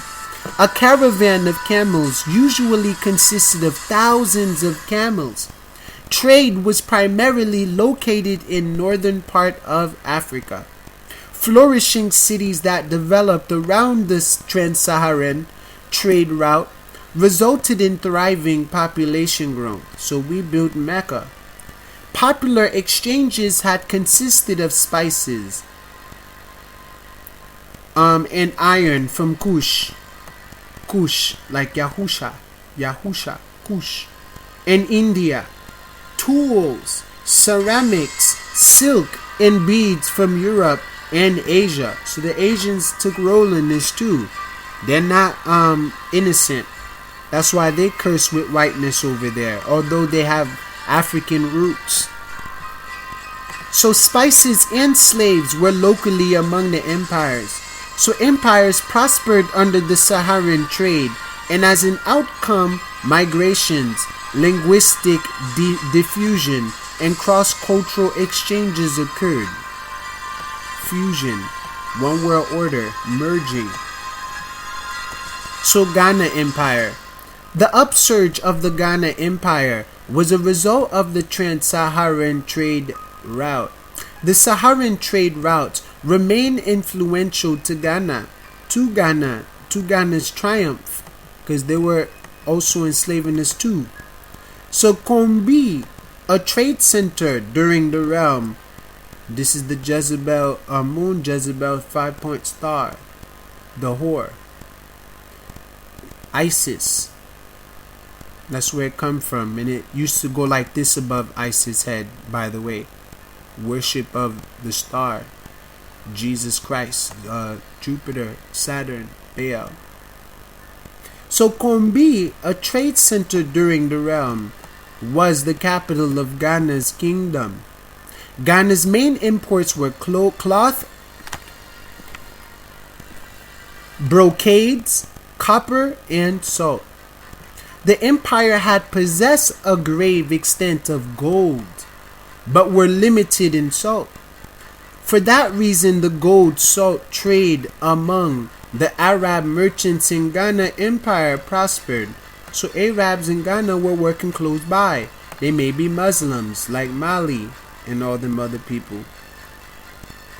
So Sid Jil Masa,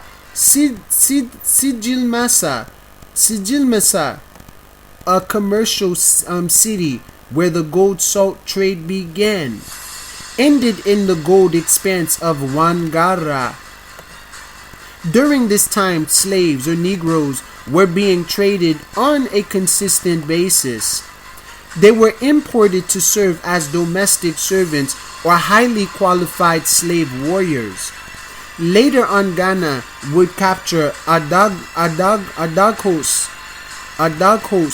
which then the Mali Empire would flourish. So yeah, they're with them, Ghana, Mali, and all that. So the Mali Empire. So in 1235, the Ghana Empire collapsed and the Islamic Mali Empire ascended to rule. So due to the strong Muslim push at the time, because you are forcing it on us, Muhammad, many of Ghana converted to Islam. Told you. So before that, they probably wasn't Islam. So though the gold salt trade continued to linger, a second major gold salt trade emerged.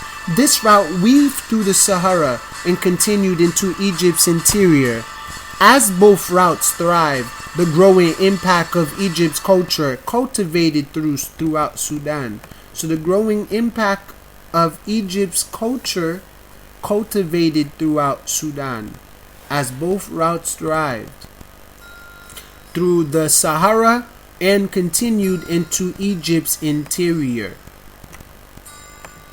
So under the Mali Empire, wealthy towns proliferated. Particular cities such as Gao and Dijin of the Niger Bend, developed with grave prosperity. So as for Timbuktu, it became widely known as a city of fortune because we were living wealthy off of us, our hard work and toil. So the growth of the Mali Empire led to an advance of provisional region amongst the savanna and forests of Lebanon. So west courses were essential, and with that cities such as Oadane, Oalata, Chingwiti, Begho, and Bonomanso emerged along important trading routes. So western courses were essential, and with that, cities such as those emerged along important trading routes. All these people were involved, these specific cities. I got a lot of research to do. So the Songhai Empire. So when the Songhai realm came to power, they thrived on the preeminence of the trans-Saharan trading routes. So they thrived on the prominence of the trans-Saharan trading routes. So it depended on this. So Timbuktu and DJ, both centers for education and trade, were captured as the Songhai came to rule. So it was under their rule that the city of Gao and Takeda grew of population and prospered as important market and financial centers. So during the late 1400s, the trans-Saharan trade finally reaches full potential in the late 1400s. So impacts of cultural diffusion.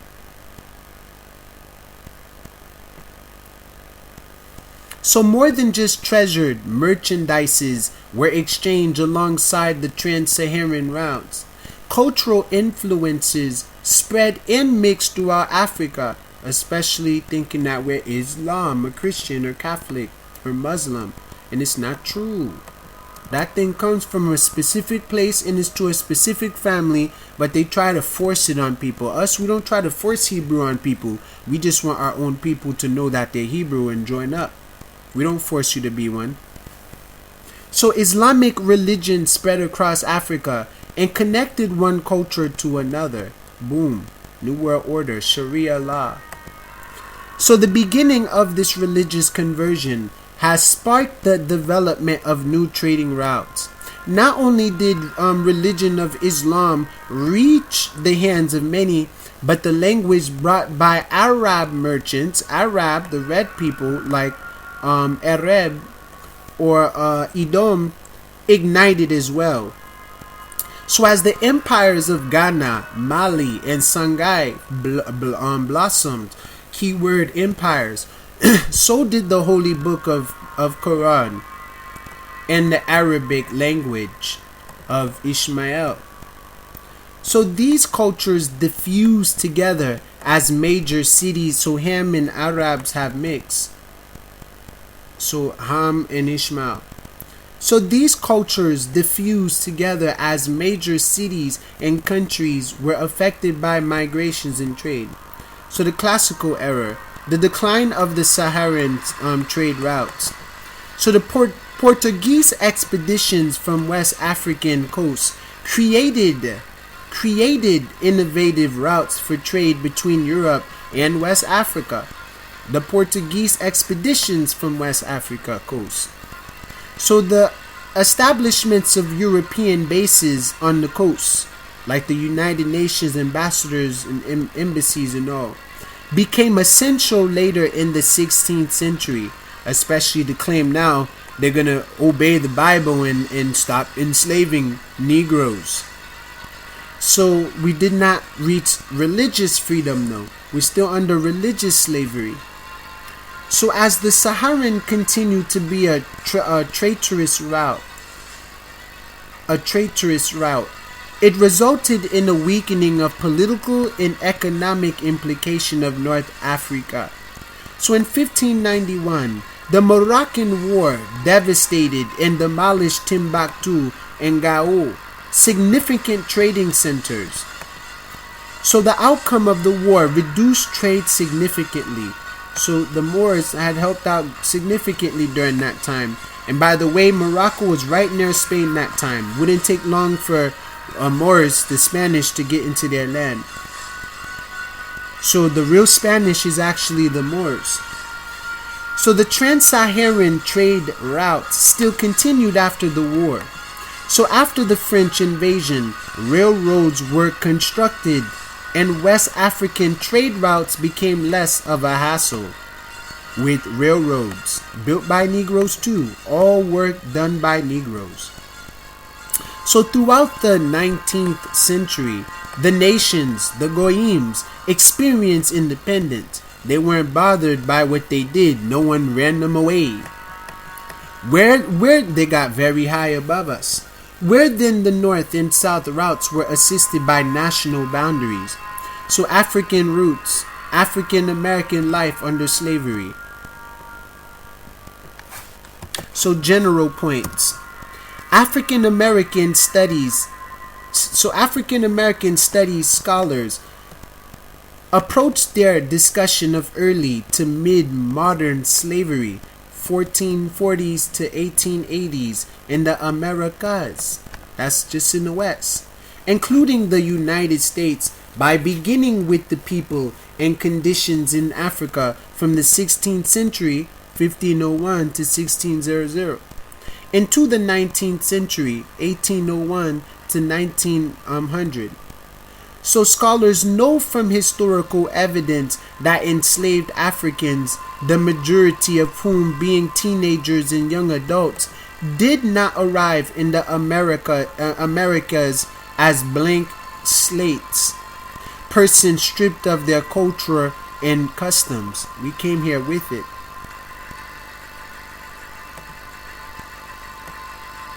So they know that enslaved arrivals retain their memories of their economies, ethnic languages, religions, philosophies, customs, and way of life, and that enslaved Africans in the Americas bequeathed their cultural knowledge to succeeding generations of their enslaved descendants, who in turn blended or syncretized their ethnic African cultural antecedents with European and native Taino Arawak culture productions to form a common African American culture.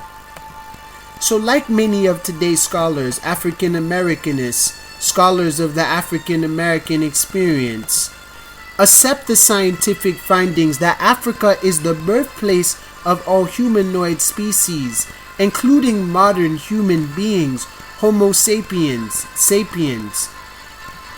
So they also accept the research of archaeologists and anthropographers, physical and cultural anthropologists, historians, and others, stating that Africans or Negroes built numerous impressive civilizations, including ancient Egypt, ancient Nubia, ancient and medieval Ethiopia, medieval Ghana, and medieval Mali. We were all there before them. So indeed, African Americanists who call themselves Africanologists or Afrocentrists consider the civilizations of Pharaonic Egypt and ancient Nubia classical African civilizations. So that means Christ must have been black because he had to run into Egypt to hide from Herod, and Moses had to be black because he was living in Pharaoh's house for so long. This image right here is the image of the devil. Jesus is Satan. You've been worshiping Satan. That's why you're sad, broke, and sick, right? That's why Haitians are so poor and broke, right? What helped us on the day of Toussaint Louverture? That's not working today. Us running the white man out and telling them he can't come into our land again. Have you been doing it? No. You've been disobedient and diffused. Yah's mad at us. His anger is upon us. So pre-colonial African economies. So pre-colonial means before the heyday of massive European colonization, which occupied much of Africa after the 1870s, like they're occupying Haiti right now with the UN. So while some pre-colonial African societies were hunting and gathering economies, other societies had agricultural-based economies, like farming and planting and herding and sheep and all that. So whether hunting, gathering, or agricultural economies, in most cases pre-colonial Africans carried out their agricultural work and production collectively or community, in which ideally all able-bodied adults participated. So we worked together to do farming and the sheep and all that. You know, we had a lot of riches because we had natural things. So depending on location, pre-colonial Africans engage in crafts level, not industrial level. So Hientu manufacturing. So they produce agricultural tools, clothes, iron or copper implements, pottery, jewelry, weapons for hunting or warfare, and other products. Sometimes all you still need is a bow and arrow. It got a point and it shoots fast, right? All it takes is one hit to the bone and you're dead. Did I really need to go buy a $500 gun? You can even use a slingshot. You think I'm joking? You better learn how to aim that thing though. Really good. Well done, my son. So most pre-colonial African economies were mainly subsistence oriented, with trade routes and markets for the exchange of surplus goods for commodities that cannot be produced locally. So these subsistence economies were not oriented to the mass accumulation of wealth or attainment of profits. Sometimes money in the form of beads, cattle, iron, coins, and other portable items was used for the exchange of goods, barter exchange. Common natural law. Today we're artificial, unnatural, and a dollar bill is just a promise to pay. It's not beads or cattle or iron or coins or anything valuable. It's just a note. You haven't seen value for a long time. So markets existed for trade of a wide array of goods, from stuffs, clothing, and footwear, to luxury products and slaves.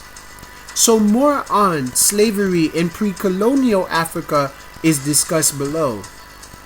Pre-colonial Africa is before the Europeans came, but remember the Arabs were already there. So women as well as men were active traders and merchants at the marketplace. So pre-colonial African empires and kingdoms. So ancient and medieval African empires and kingdoms. African roots of African American life under slavery. So let's continue on. So pre-colonial Africa had many different forms of politics and government, and such a variety of politics and government was closely related to the level of economic organization and production. This is the Moors flag.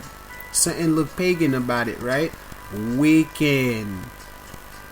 So village-style government with a council of elders and or village chiefs predominated in hunting and gathering and small agricultural societies. So village-style government with a council of elders and or village chiefs, a republic, predominated in hunting and gathering and small agricultural societies.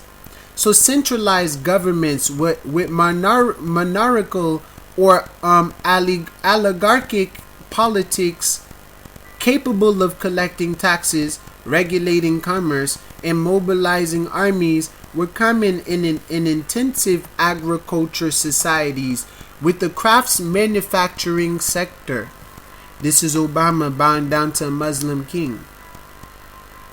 So who does he look up to? He must not be a head. He has to be a tail. Because this man looked like he can kill him anytime if he doesn't do what he want him to do and say. So Egypt, Nubia, Ethiopia, Ghana, Mali, and Songhai were examples of kingdoms and empires with centralized governments. Some empires and kingdoms were noted for their large towns or small to medium-sized cities, like the Incas. So many of these cities were trade and government centers, but some were re-owned for education and culture. For example, the city of Timbuktu in present-day Mali not only sat on major trade routes, it was home to the University of Sankore, which was re-owned as renowned as one of the high intellectual centers of the medieval Muslim world.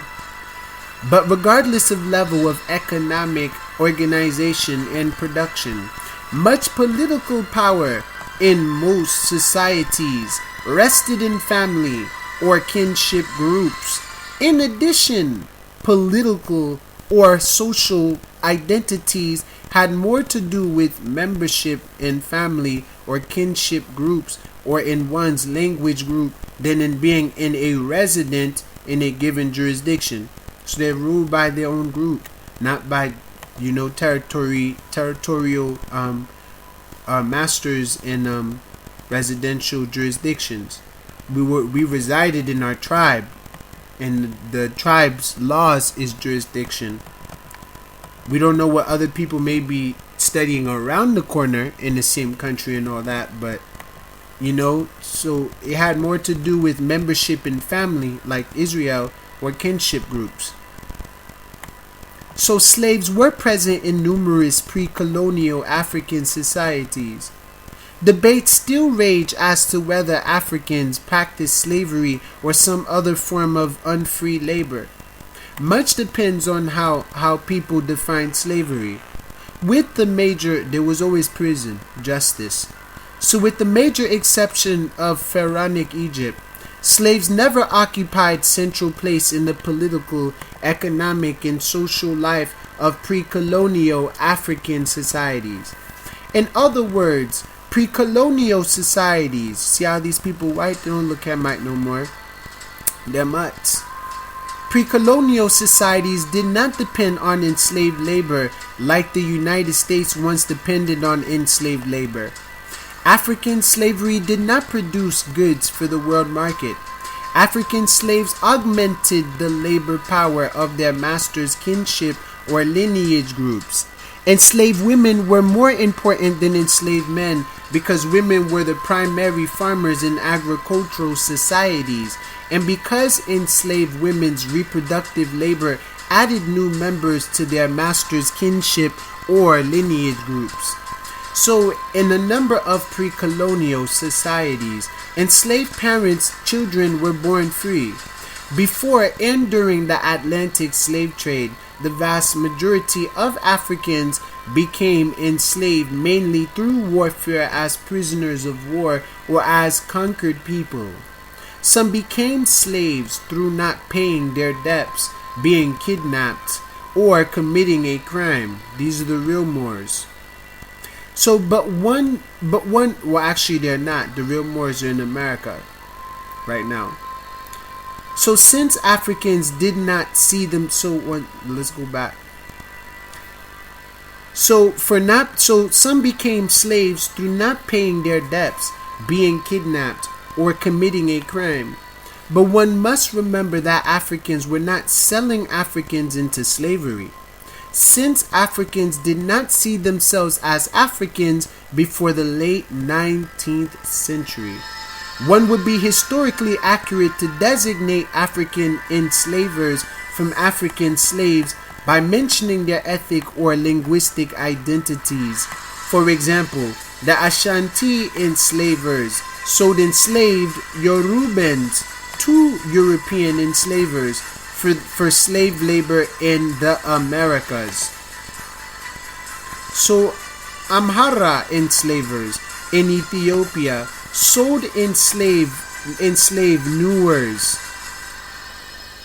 to Muslim Africans or to Muslim Arabs for slave labor in Northern Africa, the Middle East, and elsewhere in Asia, and under Turkish rule, Turkey, the seat of Pergamos, the devil, and southeastern Europe. So Turkey is considered part of Europe, Eastern Europe.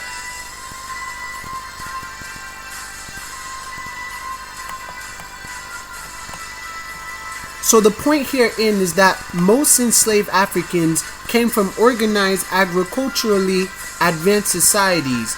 They were not from low technology hunter-gatherer societies. Like, hey, there goes the toilet.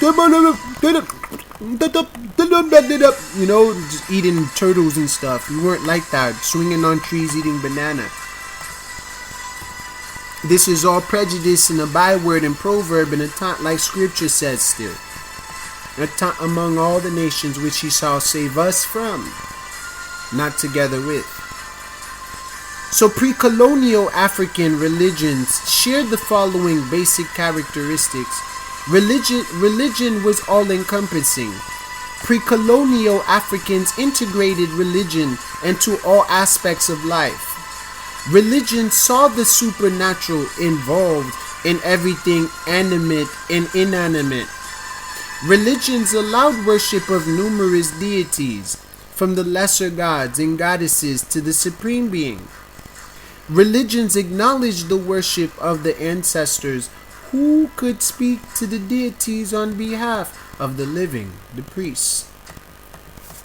So two major world religions, Christianity and Islam, had been present in parts of Africa for several centuries before the Atlantic slave trade. So Christianity and Islam had been present in parts of Africa for several centuries before the Atlantic slave trade. So you can technically say that we are the original saints, the Christians, the Israelites. You see, we are the true Christians, not the white people. They stole everything, even our Bible and our word, our land, everything. So both world religions have had profound impact on many African societies. Amen. So Christianity dramatically entered Africa in two waves, although we were already Hebrews in our land. So when the first wave, Christianity, arrived in the northeast quadrant of Africa through Egypt between the 1st and 3rd century CE, Common Era, same as AD, Anno Domini, into Nubia between the 2nd and 4th century CE, and reaching Ethiopia between the 3rd and 5th century CE. So the Hebrew faith in Egypt and Ethiopia were and still are mainly Coptic. Also, these Christians are mainly Coptic, Ethiopian Orthodox, Tewahedo, and other Orthodox Christian religions that have maintained close ties for more than a millennium to the Christian Orthodox religions in Greece, Armenia, and Balkans, and Russia. They brought that to us though. So early African Christian thinkers included Tertullian, Augustine of Hippo, Clement of Alexandria, among others. So they contributed greatly to theological doctrines and debates in the first several centuries of Christianity. These people from these lands. Remember, Greece was ruling in our land at a point too. So African Christians in Ethiopia and Eritrea develop unique church agriculture. Yeah, they have. It looks very pagan, some of them. So the agriculture located in the Ethiopian cities of Aksum, Debri Damo, and Lalibela are world renowned. Check them out. So the second dramatic entrance of Christianity into Africa came in the 15th century, 1401 through 1501, with direct contact with Europeans, at first primarily the Portuguese. So European travelers and so-called explorers prove eager to establish trade missions, negotiate military alliances against the Muslim states in northern Africa, and convert souls to Christianity. So they then force all that stuff upon us, their form of it. So new Christian kingdoms emerged when African royal courts and government officials and bureaucrats converted to Christianity, the religion of the beast. O King Darius, live forever. So the most notable Christian African state was the Kingdom of Congo. So we talk about Israelites.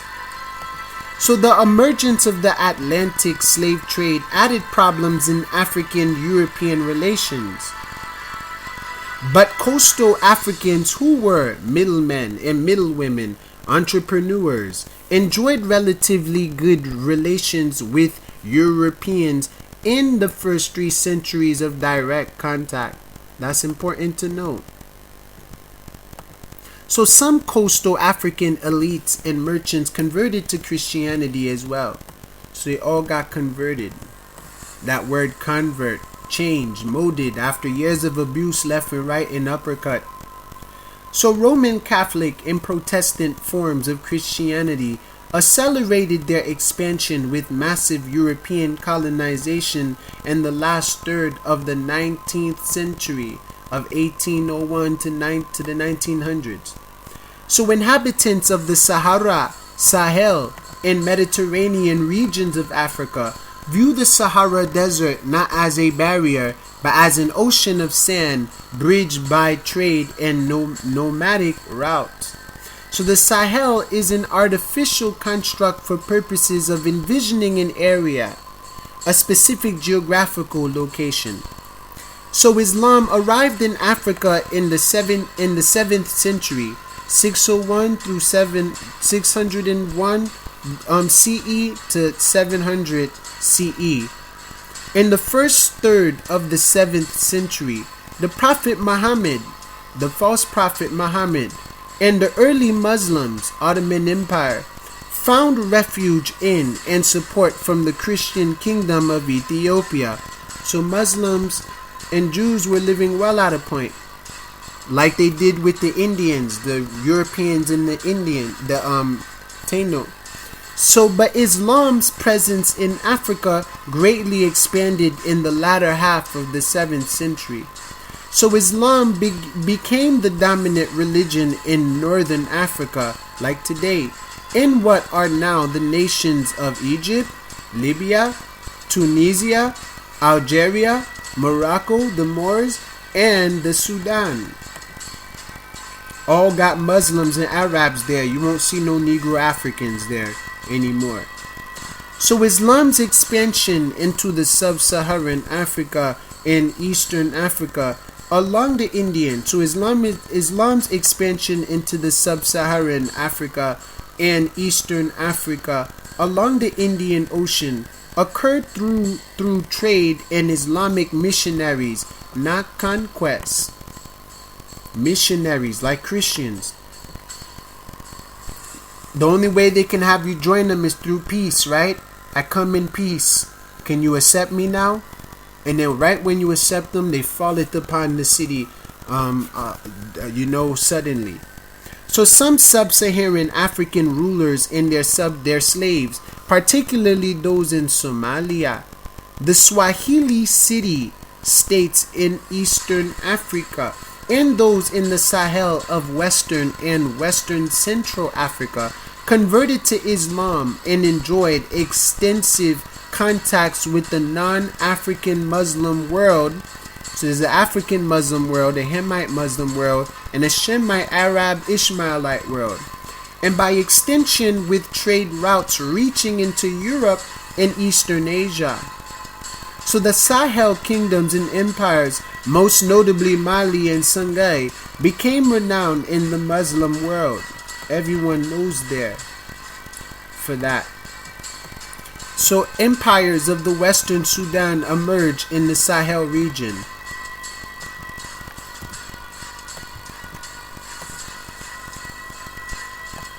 So like people everywhere, pre-colonial Africans developed complex cultures with deep roots in language, family, and kinship lines, and communal or community-oriented economies and social organizations. So one thing that remained constant is the wide variety of cultural practices. Over 2,000, if not 3,000 languages are spoken in Africa, perhaps more in pre-colonial Africa, despite the fact that the indigenous languages can be grouped up into any of the 4 large families of languages in terms of number of speakers and or geographical extent. So yet substantial numbers of Africans have been multilingual. More so if they speak languages within the same language family. It's not all blacks are from the same families. It's prejudice to say, well, we black people. We're not all, Haitians. We're not all, this and that. So, slave housing and outbuildings with African agricultural styles. So gender relations have varied and have much influence on family and kinship ties. Although sexual division of labor existed in all societies across the continent, in a number of societies, men and women shared some activities. For example, those that comprise the manufacturing of clothing and textiles or trade at the marketplace. In some areas, men and women had their own organizations and secret societies, like the Moors, Masons.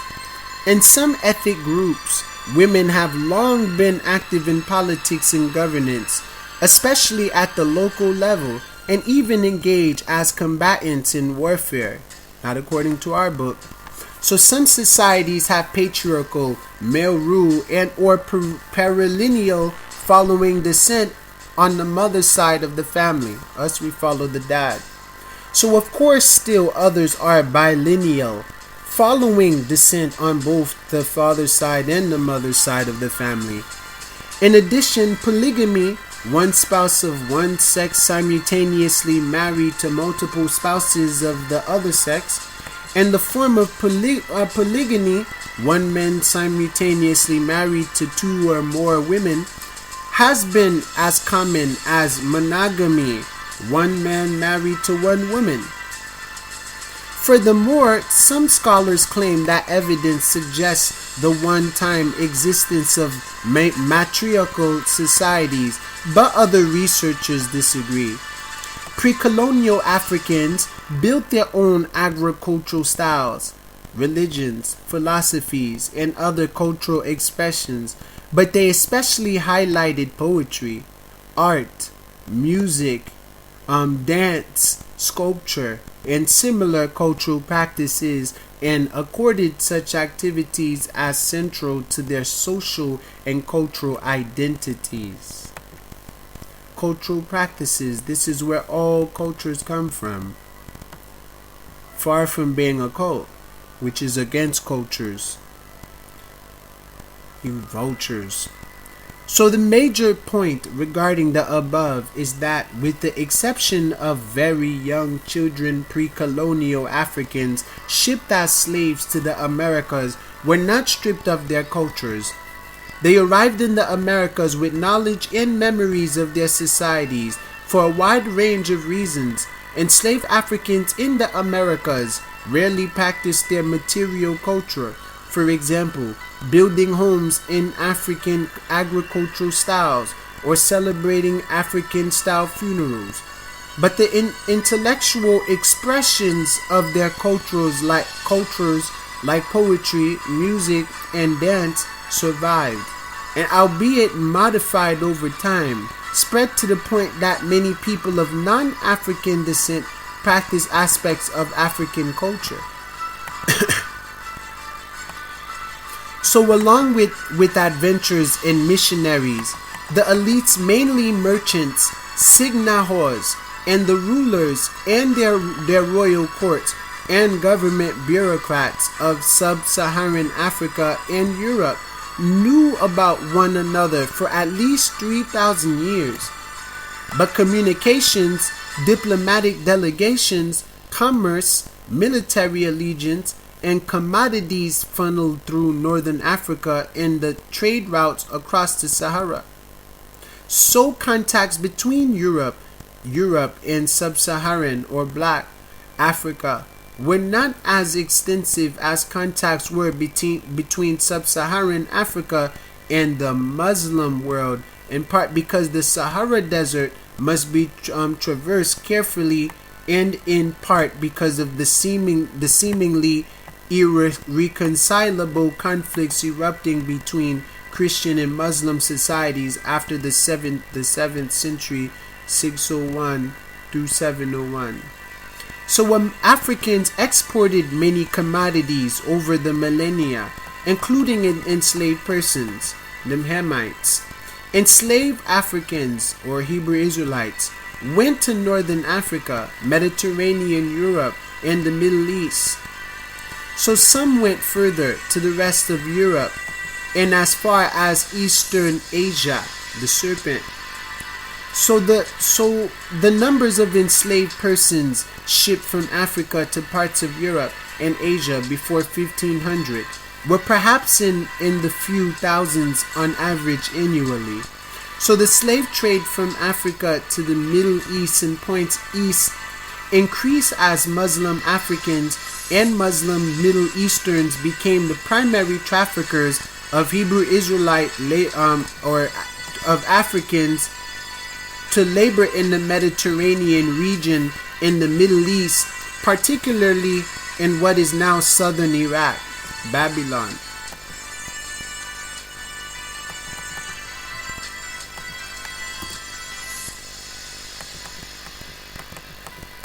So the traffic of enslaved Africans conducted by Muslim Africans and Muslim Middle Easterners, this is their headquarters in Mecca, where the Muslims go and worship their gods. They created this from our work. So it involved far more millions of Africans over a longer time span, at least 1,000 years, than the traffic of an estimated 12 million to 15 million enslaved Negroes conducted by Europeans within the span of 400 years. So more enslaved Africans died en route under Muslim traffickers, then enslaved Africans died en route under European traffickers. In all cases, African slavers enormously assisted Muslim and European slavers, Christian, Catholic, Muslim.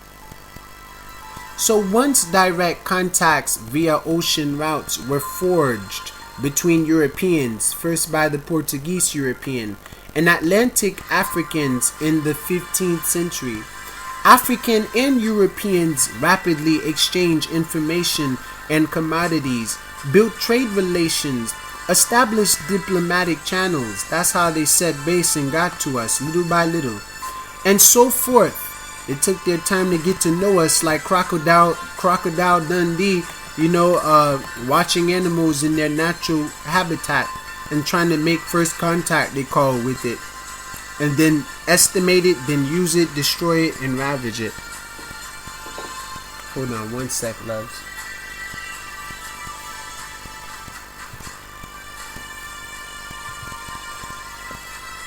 So involved in the exchanges was the trade in enslaved human beings.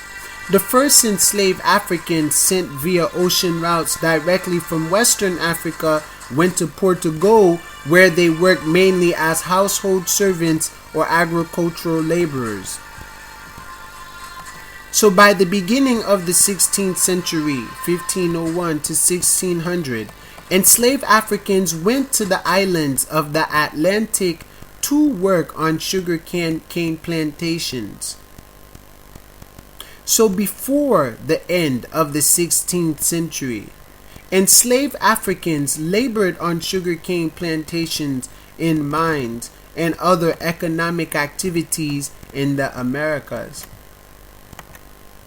So the dynamics of slavery in the Americas not only became the central story in the history of people of African descent in the Atlantic African diaspora, but also a crucial story in the histories of all nations and societies of the Atlantic world.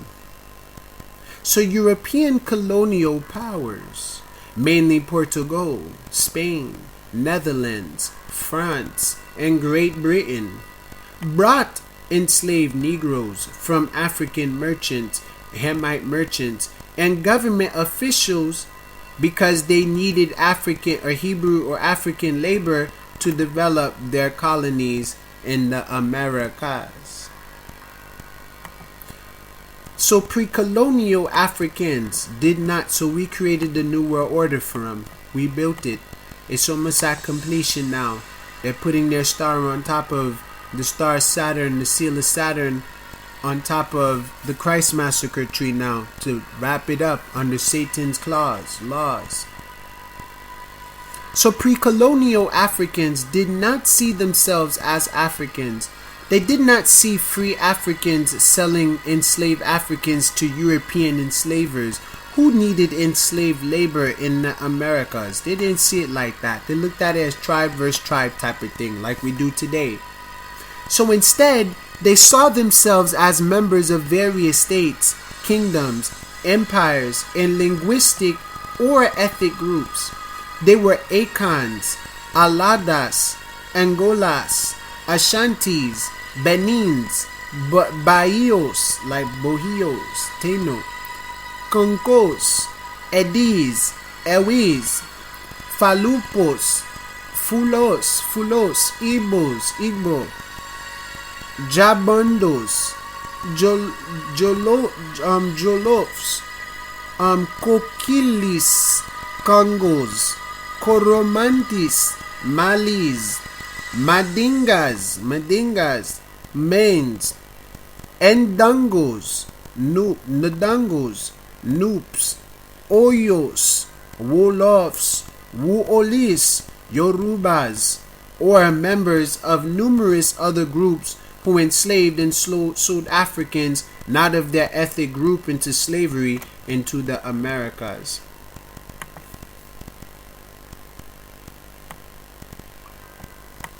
So although some Africans became enslaved through debt, crime, or kidnapping, the vast majority were enslaved through warfare. In addition, African elites allowed Europeans enslavers to tap into internal African affairs. For instance, Africans went to war not because the Europeans encouraged war among Africans, but because various African groups had historical or economic scores to settle among themselves. So Africans' elites controlled everything about the pace and expansion of enslavement and the sale price of Africans from the point where wherever persons were initially enslaved to the point where the Europeans loaded their human cargo onto their ships. So the enslavement of Africans or Hebrew Israelites was a win-win situation for the African elites and European elites.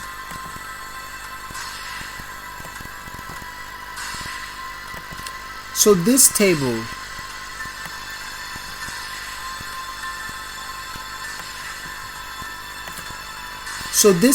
is available in an alternate format, so whatever that meant.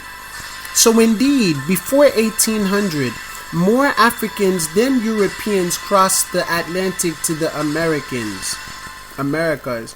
So over a span of 400 years, along with the deaths of countless millions from the point of enslavement, often fighting the enslavers from the overland movement of enslaved people to the Atlantic coast, resisting the enslavers in one way or another, and from the confinement in barracoons, waiting to be stowed on board slave ships bound for the Americas, and finding ways to free themselves from the enslavers.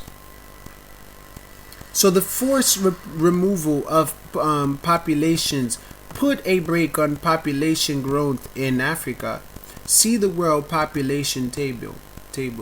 So most enslaved Africans were able-bodied older teenagers and young adults. The demographics that are most productive in agricultural societies and that are most likely to reproduce the next generation for their villages and societies. So the population stagnation led to low productivity in agricultural and handicrafts, abandonment of land, low population densities, and low economic development in much of Atlantic Africa and its hinterlands. So the European colonial powers' primary reason for enslaved labor in the Americas was to develop the economies of their colonies, the 13 colonies, in the Caribbean and in North, Central, and South America. That was the Europeans' intent the whole time, while Islam got theirs. So the elites of Europe and the European colonies in the Americas anticipated the accumulation of much wealth created by slaves, and they did.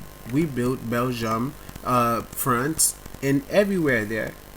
Even Spanish culture, even the Moors contributed to that. So European enslavers shipped as many slaves alive as possible from Africa to the Americas.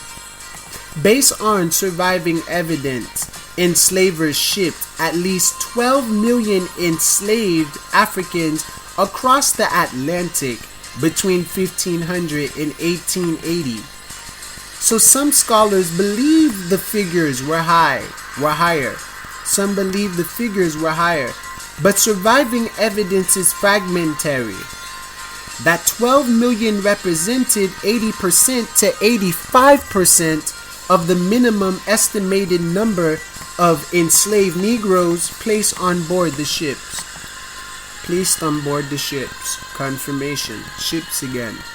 So in other words, of the 13,800 million to 14,400 million persons shipped to the Americas, 15% to 20%, or 1,800 million to 2,400,000, 1,800,000 or 2,400,000 souls died during the Middle Passage, the voyage from Africa to the Americas. That's a lot of people to die on just the road. Like, we're children of survivors, not just slaves, but survivors. Because so many people died during the Middle Passage from Africa to America. That's a long journey. So again, the evidence is fragmentary, but it shows that despite enslavers' efficiency, a significant percentage of the enslaved died en route, mainly from diseases and overcrowded, unsanitary conditions, like they're trying to do to Ahiti today. If anything, the Middle Passage proved to be a way to break down enslaved people's resistance and morale, to disorient them, and to reinforce the notion that they would never return home. Of the 12 million enslaved Africans who reached the Americas, approximately 500,000 arrived in the English, French, and Spanish colonies in North America. 400,000 of the 500,000 landed in the original 13 colonies that became the United States after the American Revolutionary War. The rest of this lesson focuses on people of African descent in colonial English-speaking North America, United States. People of Africa descent in colonial English-speaking North America, United States. So interestingly, migrations constitute one of the major themes in African American and African diaspora life in history. The movement of enslaved Africans and enslaved African Americans were forced migrations.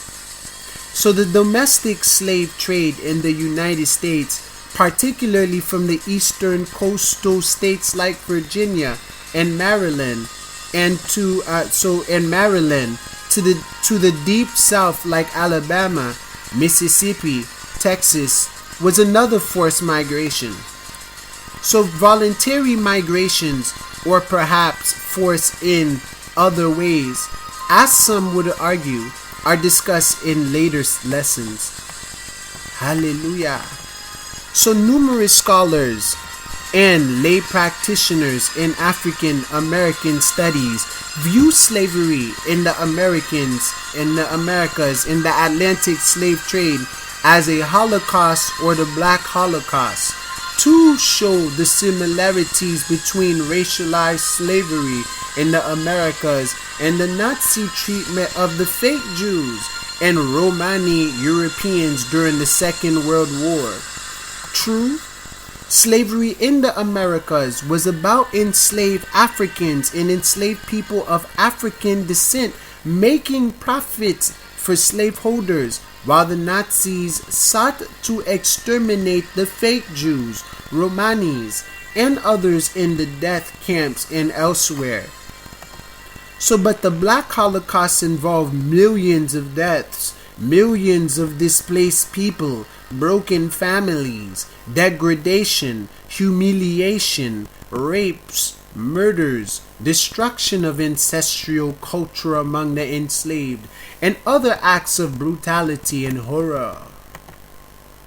So we shall be oppressed, Yah said before. So in that sense, in terms of treatment and deaths aimed at specific groups of people, the Holocaust against Jews, Romanis, and other people, for example, Native Indians, the Irish during the Irish potato famine, and Armenians in World War I in Turkey, are similar to the Black Holocaust, but we're the only ones that's not acknowledged. Only one, and is susceptible among the nations. So Europe, ancient Rome, conquered by Africans. So that accounts for red-haired people and the dark-skinned people with nappy hair.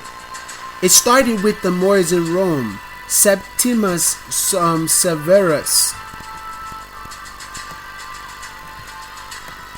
So black rulership of the Roman Empire begins in 193 AD with African-born Roman Emperor Septimus Severus.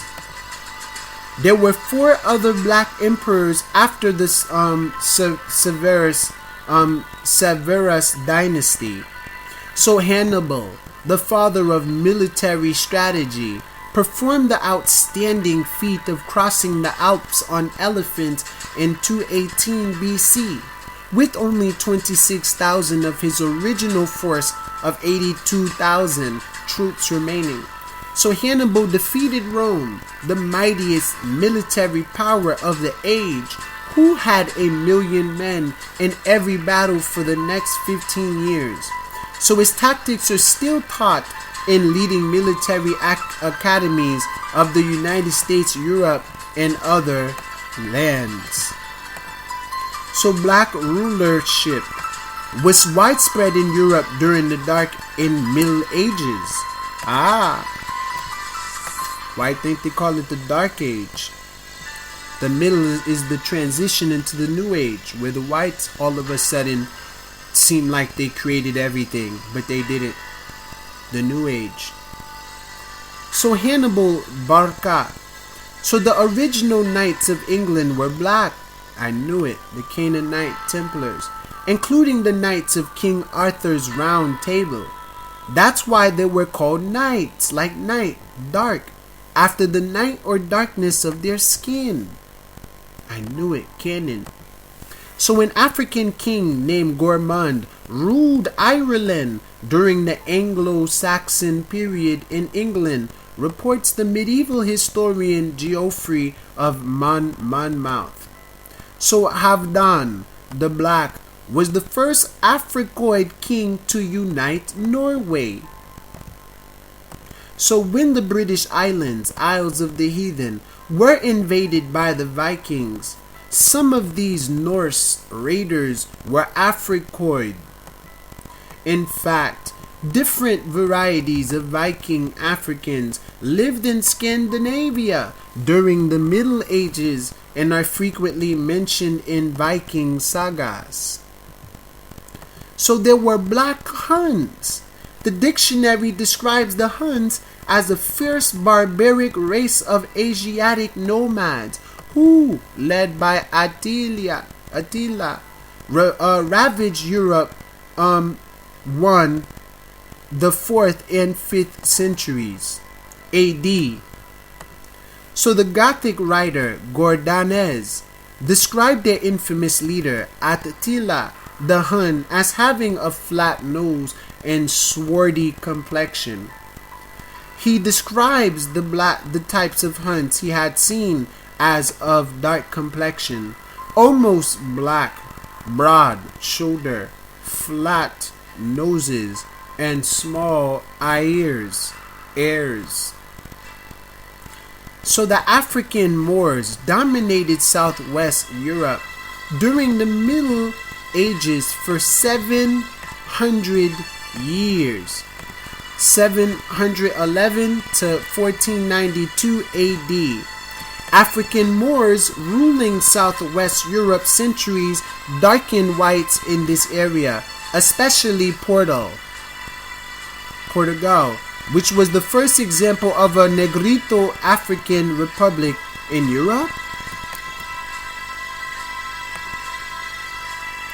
So, continuing on, this is all lie. The whites being blacks, and that there were light-skinned or black people with us that time when there was no rape yet until we got to the land. There was rape on the boats, but it take 9 months to have a kid. It doesn't take 9 months to have a kid on a boat, so therefore they were taking niggers on the boats. So Moors ruling Scotland, like King David, in the 10th century mixed with whites until the black skin color disappeared. So in 1744 through 1818, Charlotte Sophia, wife King George III, England, black Celts, Silurs, and black Vikings vexed with the Scandinavia people, A prominent Viking of the 11th century was Thorhall, like Thorhall, who was aboard the ship that carried the early Vikings to the shores of North America. Thorhall was the huntsman in summer, and in winter the steward of Eric the Red. He was a large man and strong, black and like a giant, silent and foul-mouthed in his speech, and always egged on Eric to the worst. He was a bad Christian. Wow. So he was dark-skinned. That was what was written in their book. So another Viking more notable than Thorhall was Earl Thorfinn, the most distinguished of all the earls in the islands. So Thorfinn ruled over 9 earldoms in Scotland, in Ireland, land of Dan, it might be Dan, and died at the age of 75. So his widow married the King of Scotland. Thorfinn was described as one of the largest men in point of stature, just like Hamites, and ugly, sharp-featured, and somewhat thorny, and the most martial-looking man. It has been related that he was the foremost of all his men. You see?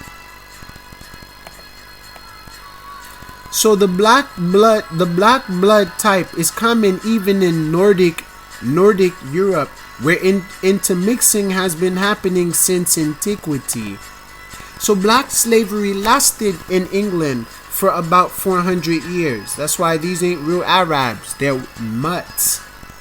Black slavery lasted in England for about 400 years, 1440 to 1834. Black slavery lasted in England for 400 years, during which time much intermixing occurred. So according to Ronoko Rashidi, ancient African people, sometimes called Moors, are known to have had a significant presence and influence in early Rome. That reminds me of Dan. African soldiers, specifically identified as Moors, were actively recruited for Roman military service. You see? So the Moors were sellouts with them, recruited for Roman military service, and were stationed in Britain, France, Switzerland, Austria, Hungary, Poland, and Romania. So many of these Africans rose to high rank. So Lucius Quietus, for example, was one of Rome's greatest generals and was named by Roman Emperor Trajan, like Trojan, from 98 CE to 117 CE as his successor. So Quintus is described as a man of Moorish race and considered the ablest soldier in the Roman army. So I turned around and saw so Moors are not our people, although they contributed a great part into history, yes. Bad parts especially too. But there's goods, yeah, I understand. Not trying to pick on just the non-good, but we're trying to talk about what happened here, which is more recent, why, Moors treat us the way they treat us today. And why we should not trust them like we shouldn't have trust them back then, during the times when they fell, not when they were good. So I turned around and saw a marvelous bust of Septimius Servus. And then I saw busts and statues of Septimius' two sons, Geta and Caracalla, bust mean body. And they all looked Africoid too, some more so than others. I had stumbled, or was I divinely led, into a room that I had no prior knowledge of, filled with these images of African-looking Roman emperors. I gotta get that book. This dynasty, known to historians as the Servan dynasty began with the accession to the throne of Septimius Servus in 193 CE. So in actuality, Septimius shared the throne for 2 years with the certain Pescennius Niger. Indeed, could Pescennius Niger, another of Rome's outstanding military commanders, himself have been an African? His name certainly indicates the possibility. So records state that Septimius was born in Leptis Magna on the North African coast, closer to Europe, North African, modern-day Libya, on April 11th, 146 CE. And Septimius was not just born in Africa. This reminds me of Magna Carta. So numerous pictures, busts, and statues of him show him to be black. So young Septimius, coming from a family of Romanized Africans, received the education rooted in Roman literature and quickly learned to speak Latin, like probably King James. So after his formal education was completed, he adopted an official career and became a civil magistrate.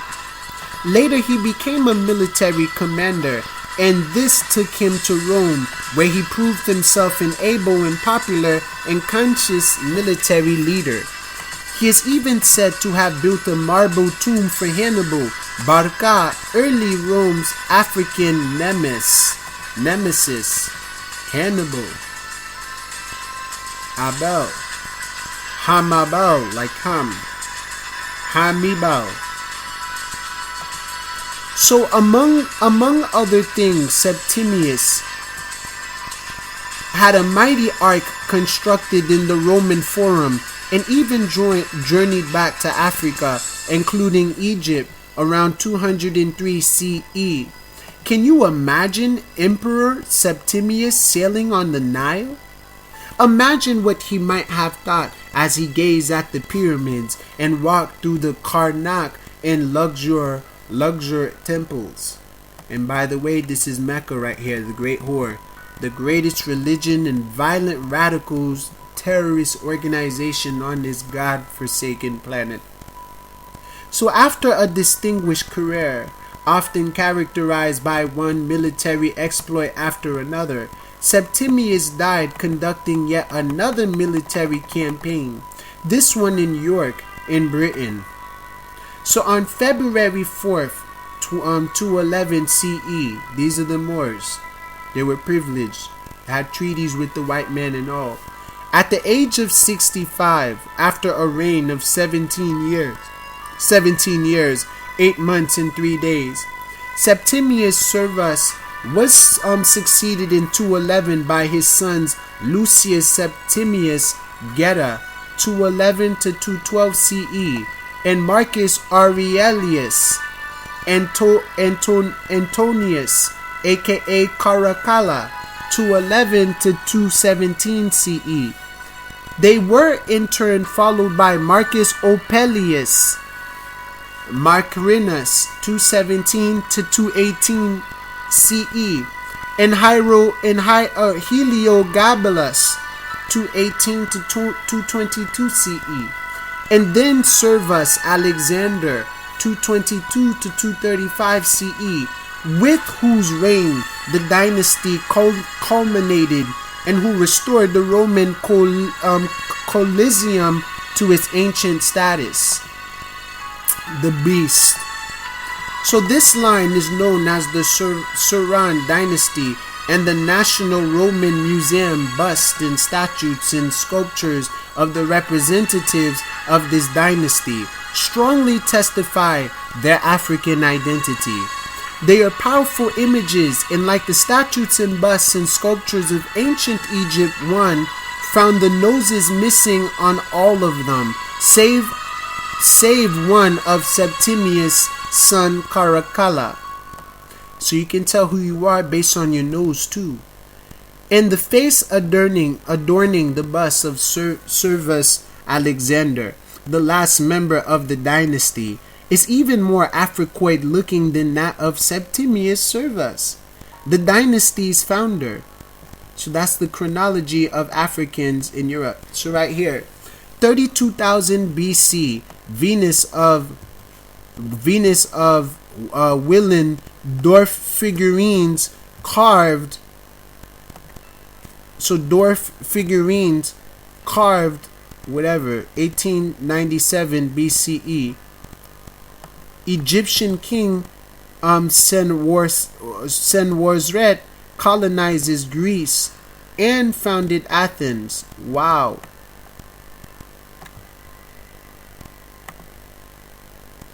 So 690 BC, Nubian Taharqa leads force into Spain.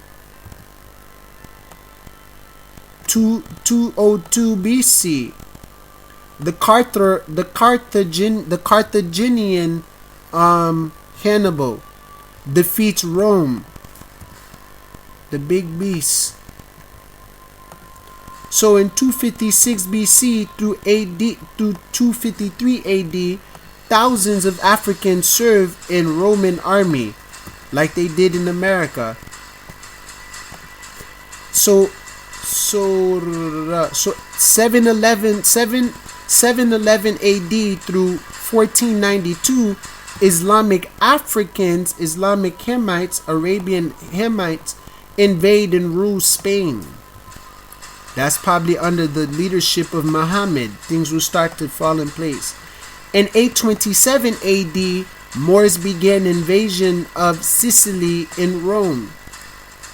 So the Venus of Willendorf figurines are some of the oldest carvings in Europe, dating back to the Upper Paleolithic around 32,000 BC. They are found in countries such as Austria and France. The ancient Mediterranean has long been home to Africans. In ancient Greece, Africans figured prominently in too many aspects of society, and contact between the two groups was frequent. Black types can be found as early as Minoan Crete and are mentioned frequently in later Grecian writings. And that's why we have Hebrews in Greece.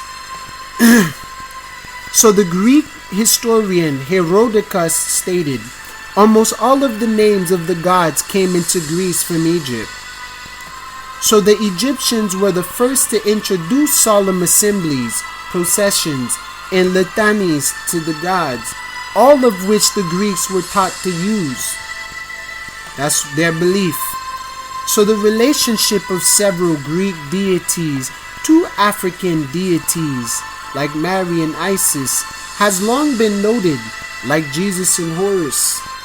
So examples included the following: Athena to Neith, Hermes to Thoth, Hesphatus to Ptah.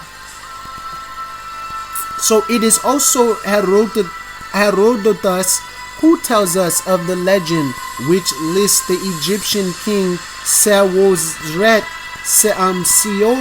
Seositeris the first, second, and third as the colonizer of Greece and founder of Athens. And we have people there too. It's not all Moors are Moors, they're Hebrew. So by 1507, because remember the Muslims were forcing that junk on us, you know. So by 1507, there were numerous Moors at the court of King James the Fourth of Scotland. One of them was Helener in the court accounts, possibly Ellen More, who reached Edinburgh by way of the port of Leith and acted a principal role in the tournament of the Black Knight and the Black Lady, in which the King of Scotland played the part of the Black Knight. Ellen More, incidentally, is also called Black Ellen. There were at least two other black Moorish women of the royal court who held positions of some status, as they are said to have held maid servants in expensive gowns. So there is also mention of a Nagir the Moor. In 1501, one of the king's minstrels was Peter the Moorian, or Moor, who is described as black. Frederick II, 1197 to 1250, of the Hohenstaufen dynasty, maintained a close relationship with the remaining Moors in Sicily. See? A descendant of the Black Moors ruled Spain. So a descendant of the Black Moors ruled Spain for 700 years during their, that's even longer than us, during the Moorish Empire. So the Hyksos, Philistine white people, has come to refer to the whole of these people who ruled Egypt during the second intermediate period of Egypt's ancient history, and had to be driven out of the land by the last ruler of the 17th dynasty and the earliest ruler of Egypt's new kingdom, New Egypt. Because the Egyptians we see today are not the ones we seen back then. So about 2,000 years before Christ, Christopher Columbus, Egypt was conquered by the invasion of a nomadic horde from Asia, whom the native Egyptians afterward called in hate and derision the Hyksos, or Shepherd Kings from Asia. So these Hyksos ruled for 4 centuries without even becoming really united with the Egyptians. So the power of the invaders was constantly recruited by the coming of other Asiatic nomads, who then naturally welcomed as allies. Most celebrated of these additions to their number was the children of Israel, Hyksos, which are not the children of Israel, us. They're talking about, them Ashkenaz Jews and fake Jews, white people. So they came with that junk down there too, the fake white Jews. Because Israel never invaded no damn Egypt. Think about it. It's not in script. So Hyksos. Perhaps the Hyksos sovereign in whose time the Hebrew shepherd lad Joseph was brought as a slave into Egypt. Now this is all wrong. Into Egypt was the Set-apeti, of whom a later monarch speaks as ruling about this time, and being a mighty king favored by the gods. That's a lie. This one's a lie. Yeah, this is a lie. We cannot, however, speak fully of those days, for in after years the Egyptians destroyed every record they could find of the hated Hyksos. And the Hyksos were not Israelite. They were the white people, and them white people got ran out, not us. You see, we were enslaved by Egypt. We did not enslave no damn Egypt. That's not biblical. That's the white people, the Grecians, during the death of Alexander and his children split into 4 and ruled Egypt like Ptolemy. You see, who is that? So Kassites, Armenians, Amorites, Hapiru, the Hyksos were surely the biblical Medianites, in other words Palestines, which are the Grecian whites. According to the Bible, Moses took the daughter of their king as a wife. The 5 Medianite kings of the 5 cities, which were Muslim, were according to the Bible. So destroyed by Moses for their allegiance with the Moabites. Well, I don't know. That's all craziness. I don't know what the heck this is. But these are the kings of the Hyksos: Evi, Rekem, Zor, Hor, and Reba. And these are the Hyksos kings: Skashishi, Apopi the second. Look up what type of names are these. Apopi the first, Chayan, and Jacober of the Egyptian hieroglyphs as the Hyksos kings. On their hieroglyphs, there was whites there. So that's why a lot believe the white people are the Egyptians today in America, but they're not. So population genetic relationships between Mediterranean populations determined by HLA allele distribution in a historic perspective. So abstract. HLA genes, alai. Distribution has been studied in Mediterranean and sub-Saharan populations. Their relatedness has been tested by genetic distances, neighbor joining dendrograms, and correspondence analysis. So the population genetic relationships have been compared with the history of the classical populations living in the area. A revision of the historic postulates of the Egyptian postulates would have to be undertaken, particularly in the cases when genetics and history are overtly discordant. So HLA genomics says that 1. Greeks share an important part of their genetic pool with sub-Saharan Africans, Ethiopians, and West Africans, also supported by whatever this 7 markers. So the gene flow from Black Africa to Greece may have occurred in pharaonic times or when Saharan people immigrated after the present of hyperid conditions were established 5,000 years ago. Turks, Anatolians do not significantly differ from other Mediterraneans, indicating that while the Asians Turks carried out an invasion with cultural significance, language, it is not genetically detectable. Because remember, Pergamos, Antiochus is in Turkey, the Turks. The headquarters, the seat of Satan, Pergamos. And the Asian Turks are pretty much what they call Asia Minor. So these are Asiatic Minor Turks, which are Hittites. So Hittites were Asiatic. And yeah, they're the people that probably migrated to Asia. I wouldn't be surprised. But the Hittites ruled Turkey. And their Hamites and Esau mixed with them. And not only did the Muslims had mixed with them and all that Arabic type of speaking people and Hebrew speaking type of people, but their headquarters, which is in Istanbul in Turkey, is where Byzantine Constantinople, the new Rome, was created. The new Rome was created in Istanbul, Turkey. It used to be called Constantinople and Byzantine. You see? And they were all ruling from Turkey. The king of the north of Israel. And they're the ones who hate us, the seed of Zeus, of Satan, Baal, coming down for us. And they all the Muslims that worship at their grand ceremonial ground in Mecca, the great whore Isis. So they're all back. Islam is back. So 3, Kurds and Armenians are genetically very close to Turks and other Middle East populations. They're probably mutts.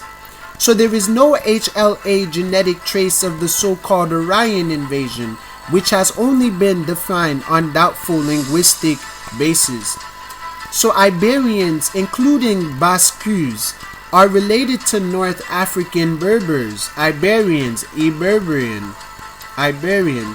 Present-day Algerian and Moroccan urban and country people show an indistinguishable Berber HLA profile. So example, the Ethiopian Jews are haplogroup A at 41%. This haplogroup is the earliest human haplogroups of people living on Earth. These men are the closest to Adam. The Bible suggests in Genesis, Bereshit, and elsewhere that Adan was along the Nile River. Therefore, it would make sense that this earliest Y chromosome haplotype would be found in Sudan and Egypt. So San Miguel de Guadalupe, Gualdape. So founded in 1526, San Miguel de Gualdape was the first European settlement inside what is now the United States mainland, and where some scholars speculate was near present-day Georgia's Sapelo Island, Macintosh County, GA. So the first group of Africans to set foot in this territory rose up in rebellion and fought their oppressors, the white man Jesus Christ, ordeal, abomination. Before the abomination that caused desolation, before fleeing into the interior and presumably settled with the Native Americans, which they call Maroons. So they call us Maroons in America. But the mix, or rebels, runaways. So this incident is the first documented slave revolution in North America. So the Marara Revolution of 1823. So the Marara Revolution of 1823 was an uprising involving more than 10,000 Negroes and took place in the former colony of Demerara Esquimbo, currently known as Guyana. So on August 18, 1823, Jack Gladstone and his father, Kwamina, of the Success Plantation, led an army of enslaved Africans to fight against their slave masters for their freedom. Hallelujah. That was after Ahiti. So many plantation owners and slave masters were captured and killed. The uprising had such a strong impact on the British, they pressured their country to accelerate the emancipation of African slaves after enactment of the Slave Trade Act 1807 banned the slave trade. So the Atlantic Jihad, the untold story of white slavery. So while the Arabs have been acknowledged as a prime force in the early usage of slaves from Africa, very little has been written about their usage of white slaves. So whether they were part of the Russian slave trade or those kidnapped by Arab pirates. So however, in recent years, the research of some authors has been bringing this issue to light. The enslavement of Europeans does not fit the general theme of European world conquest and colonialism that is central to scholarship on the early modern era, he said. They don't want us to know that whites ever been enslaved. It might give us ideas. They don't want us to see revolutionaries and rebels because it might stroke curiosity. They don't want you to move away from Jesus Christ, so they say you go to hell because then they'll lose power over you. Satan will lose power. And Yah will receive his glory as written. So many of the countries that were victims of slavery, such as France and Spain, would later conquer and colonize the areas of North Africa where their citizens were once held as slaves by the Moors. Islam, like today, Christians and Catholics. So maybe because of this history, Western scholars have thought of the Europeans primarily as evil colonists and not as the victims they sometimes were, said Robert Davis, professor of Ohio State University. See his book Christian Slaves, Muslim Masters, White Slavery in the Mediterranean. You see, Christians are white slaves in the Mediterranean. The Barbary Coast, Barbados, and Italy, 1500 to 1800. Remember, Spain is in Italy. So the Spanish are Italian. Not all of them, but yeah, whatever that is.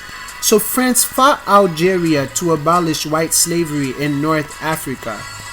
So when the country won the war against Algeria, it colonized it.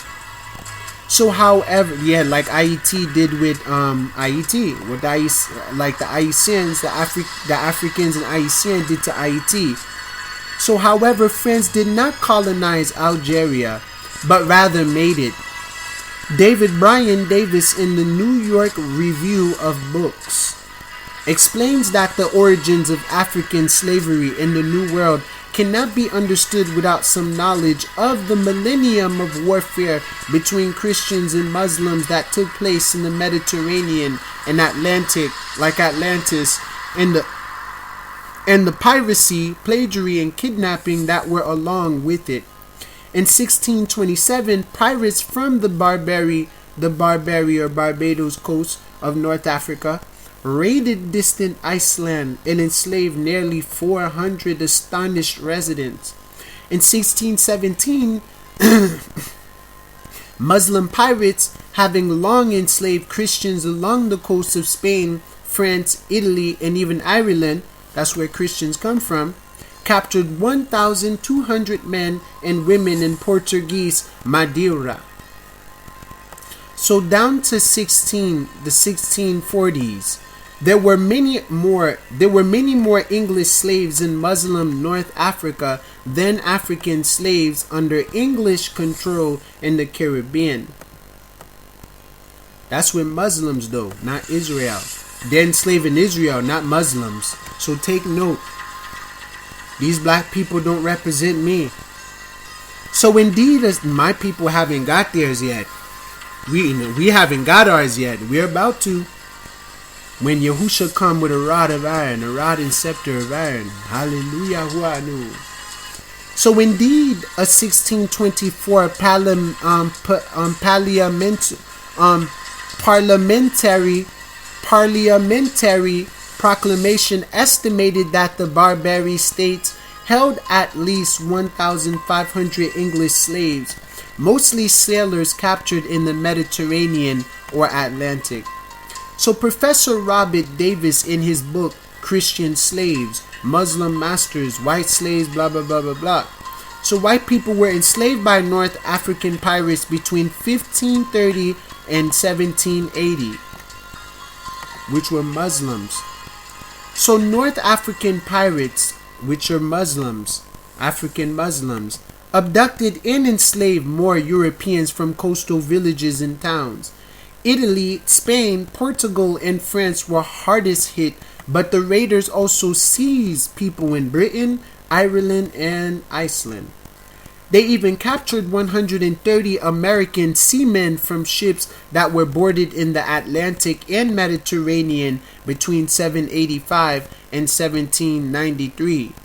So Arab pirates and white slaves' interest in the Arab slaving of Europeans was rekindled in the 1990s by the discovery of the site of a Barbary coast shipwreck at Moor Sands on the South Devon coast in England. So Icon Films produced a documentary on the subject and published some of their findings. For England after 1625, there were great periods, particularly in Devon and Cornwall, Dorset, even around Bristol, where ships couldn't leave port because of these Moors. The first of the Muslims showed up in 1625. It caused enormous panic. Like today, Islam runs Great Britain now. Do your research. Islam is all up in Great Britain, in Europe. Go ahead and do some research on it, ISIS and stuff on YouTube. So it was the suddenness. It was a surprise that the fact that there were so many of them, because Islam is a fast-growing religion underlying blasphemy and theology, and the fact that the English had a coastline which was virtually unprotected. After looking at some dozens of population estimates from a number of different kinds of sources, we have an average year in, year out, especially between the years 1580 and 1680, of about 35,000 to 34,000 slaves at any given time. White slaves, Slavs, Slavic people. So, well knowing this, it then becomes a question of estimating simply how many slaves it would be necessary to be taken every year to keep that number. I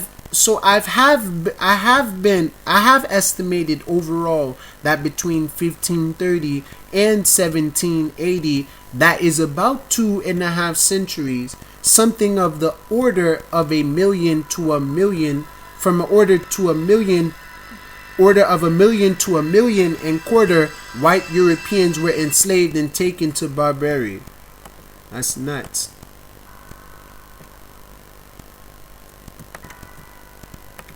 The suddenness, surprise. So Arab pirates plagued the southwest coast of England, southwest, and Ireland throughout the 17th century.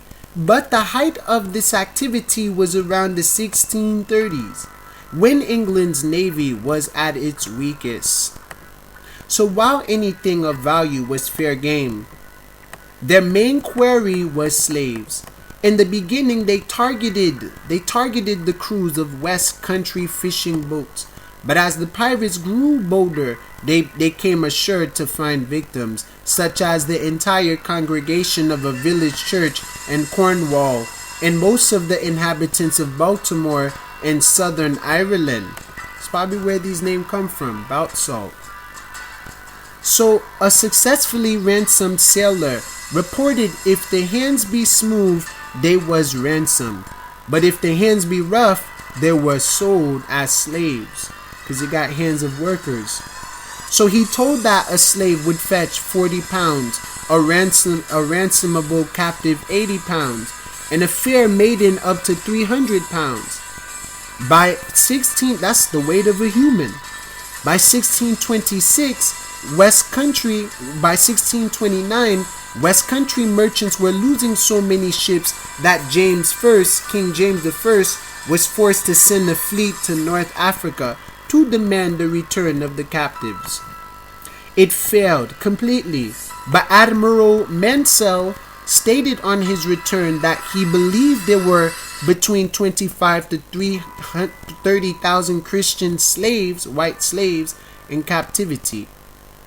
They hate Christians not because they tell the truth, but because they don't believe in Allah. They believe in abomination. So in 1807, Britain outlawed slavery. In 1820, the king of the African kingdom of Ashanti inquired why the Christians did not want to trade slaves with him anymore. See, the Christians were trading slaves with the African kingdom of Ashanti, since they worshipped the same God as the Muslims, and the Muslims were continuing the trade like before. So the civil rights movement of the 1960s have left many people with the belief that the slave trade was exclusively a European, United States of America phenomenon, and only evil white people were to blame for it. And it's not true. That's what they just said right there is true. That's the realest thing I heard in my life. Because it's true. You have blacks who are your enemy too. So this is a simplistic scenario that hardly reflects the facts. Thousands of records of transactions are available on a CD-ROM prepared by Harvard University, and several comprehensive books have been published recently on the origins of modern slavery, namely Hugh Thomas, The Slave Trade, and Robert Blackburn's The Making of New World Slavery. So that shed new light on centuries of slave trading. What these records show is that modern slave trade flourished in the early Middle Ages, as early as 869, especially between Muslim traders and Western African kingdoms. For moralists, the most important aspect of that trade should be that Muslims were selling goods to the African kingdoms, and the African kingdoms were paying with their own people. You see? Not their own people, but people they capture in mainly war, like this mother effer here. So in most instances, no violence was necessary to obtain those slaves. Contrary to legends in novels and Hollywood movies, the white traders did not need to savagely kill entire tribes in order to exact their tribute in slaves. They used blacks that hated blacks already, so it was easy. So all they needed to do is bring goods that appealed to the kings of those tribes. like guns and certain beads and all that. So the kings would gladly sell their own subjects. Of course, like America did with us, pledging us for their national debt. So of course this neither condones the white traders who brought the Israelites, nor deny that many white traders still committed atrocities to maximize their business. So this explains why slavery became black, a black thing. So ancient slavery, in other words, under the Roman Empire, would not discriminate. Slaves were both white and black, so were emperors and popes. In the Middle Ages, all European countries outlawed slavery. Of course, Western powers retained countless civilized ways to enslave their citizens, Code Noir, but that's another story. Whereas the African kingdoms happily continued in their trade. So therefore, only colored people could be slaves, and that is how the stereotype for African American slavery was born. It was not based on an ancestral hatred of blacks by whites, but simply on the fact that blacks were the only ones selling slaves, and they were selling people of their own race. To be precise, Christians were also selling Muslim slaves captured in war, and Muslims were selling Christian slaves captured in war, but neither the Christians of Europe nor the Muslims of Africa and the Middle East were selling their own people. So then the Muslim trade of African slaves declined rapidly when Arab domination was reduced by the emerging powers, European powers. Note, Arabs continued to capture and sell slaves, but mostly in the Mediterranean. In fact, Robert Davis estimates that 1.25 million European Christians were enslaved by the Barbary states of northern Africa. So as late as 1801, the USA bombed Morocco, Algiers, Tunis, and Tripoli precisely to stop that Arab slave trade of Christians, of whites. So the rate of mortality of those Christian slaves, like American whites joining Islam or ISIS, in the Islamic world was roughly the same as the mortality rate in the Atlantic slave trade of the same period. So Christians took over in Black Africa. You see, Christians were white people. That's their religion. So the first ones were the Portuguese, who, applying an idea that originally developed in Italian sea trading cities and often using Italian Spanish venture capital, started exploiting sub-Saharan slaves in the 1440s to support the economy of the sugar plantations, mainly for their own African colonies of Sao Tome and Madeira. So the Dutch were the first apparently to import black slaves into North America. But black slaves had already been employed all over the world, including South and Central America. So we tend to focus on what happened in North America because the United States would eventually fight a war over slavery. And it's in the United States that large sectors of the population would start condemning slavery, contrary to the indifference that Muslims and most Europeans showed for it. So even after Europeans began transporting black slaves to America, most trade was just that, trade. In most instances, the Europeans did not need to use any force to get those Negroes. The Negroes were sold more or less legally by Hamites. Scholars estimate like Judas backstabbing Yahusha. So scholars estimate that about 12 million Africans were sold by Africans to Europeans. Most of them before 1776, when the USA wasn't yet born, and 17 million were sold to Arabs. So the legends of European mercenaries capturing free people in the jungle are mostly just that, legends. A few mercenaries certainly stormed peaceful tribes and committed terrible crimes, but that was not the norm. There was no need to risk their lives. No. So most of the whites didn't invade inside. They had other people do it. So they simply purchased people. Yeah. As an African American scholar, Nathan Huggins, has written, the identity of black Africans is largely a white invention. Sub-Saharan Africans never felt like they were one people. They felt and still feel that they belong to different tribes. The distinctions of tribes were far stronger than the distinctions of race. Everything else is true. Millions of Negroes died on ships and of diseases. Millions of blacks worked for free to allow the Western economics to prosper, and the economic interests in slavery became so strong that the southern states of the United States opposed repealing it. But those millions of slaves were just one of the many instances of mass exploitation.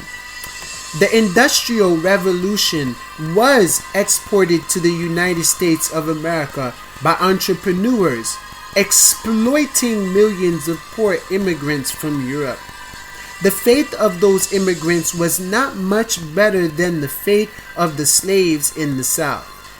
As a matter of fact, many slaves enjoyed far better living conditions in the southern plantations than the European immigrants in the industrial cities, which were sometimes comparable to concentration camps. So it is not a coincidence that slavery was abolished at the time when millions of European and Chinese immigrants provided the same kind of cheap labor. They were forced. So it is also fair to say that while everybody tolerated it, very few whites practiced slavery. So in 1860, there were 385,000 United States of America citizens who owned slaves, or about 1.4% of the white population. There were 27 million whites in the USA at that time. So that percentage was zero in the states that did not allow slavery. Only 8 million of the 27 million whites lived in states that allowed slavery. Incidentally, in 1830, about 25% of the free Negro slave masters in South Carolina owned 10 or more slaves. That is a much higher percentage, 10 times more than the number of white slave owners. Thus, slave owners were a tiny minority, 1.4%. And it was not only whites. It was just about anybody who could, including blacks themselves. Moral opposition to slavery became widespread even before Lincoln and throughout Europe. On the other hand, opposition to slavery was never practically strong in Africa itself, where slavery is slowly being eradicated only in our times. So one can suspect that slavery would have remained common in most African kingdoms until this day. What crushed slavery in Africa was that all those African kingdoms became colonies of Western Europe, countries that for one reason or another eventually decided to outlaw slavery. When in the 1960s those African colonies regained their independence, numerous cases of slavery resurfaced, and countless African dictators behaved in a way that makes a slave owner look like a saint. Given the evidence that this kind of slavery was practiced by some Africans before it was practiced by some Americans, that it was abolished by all whites and not by some Africans, and that some Africans resumed it the moment they could. Why would one keep blaming the USA but never blame, say, Ghana or Congo? So the more we study it, the less blame we have to put on the USA for the slave trade with black Africa. It was pioneered by the Arabs. Its economic mechanism was invented by the Italians and the Portuguese. It was mostly run by Western Europeans and was conducted with the full cooperation of many African kings. Boom. Hamites.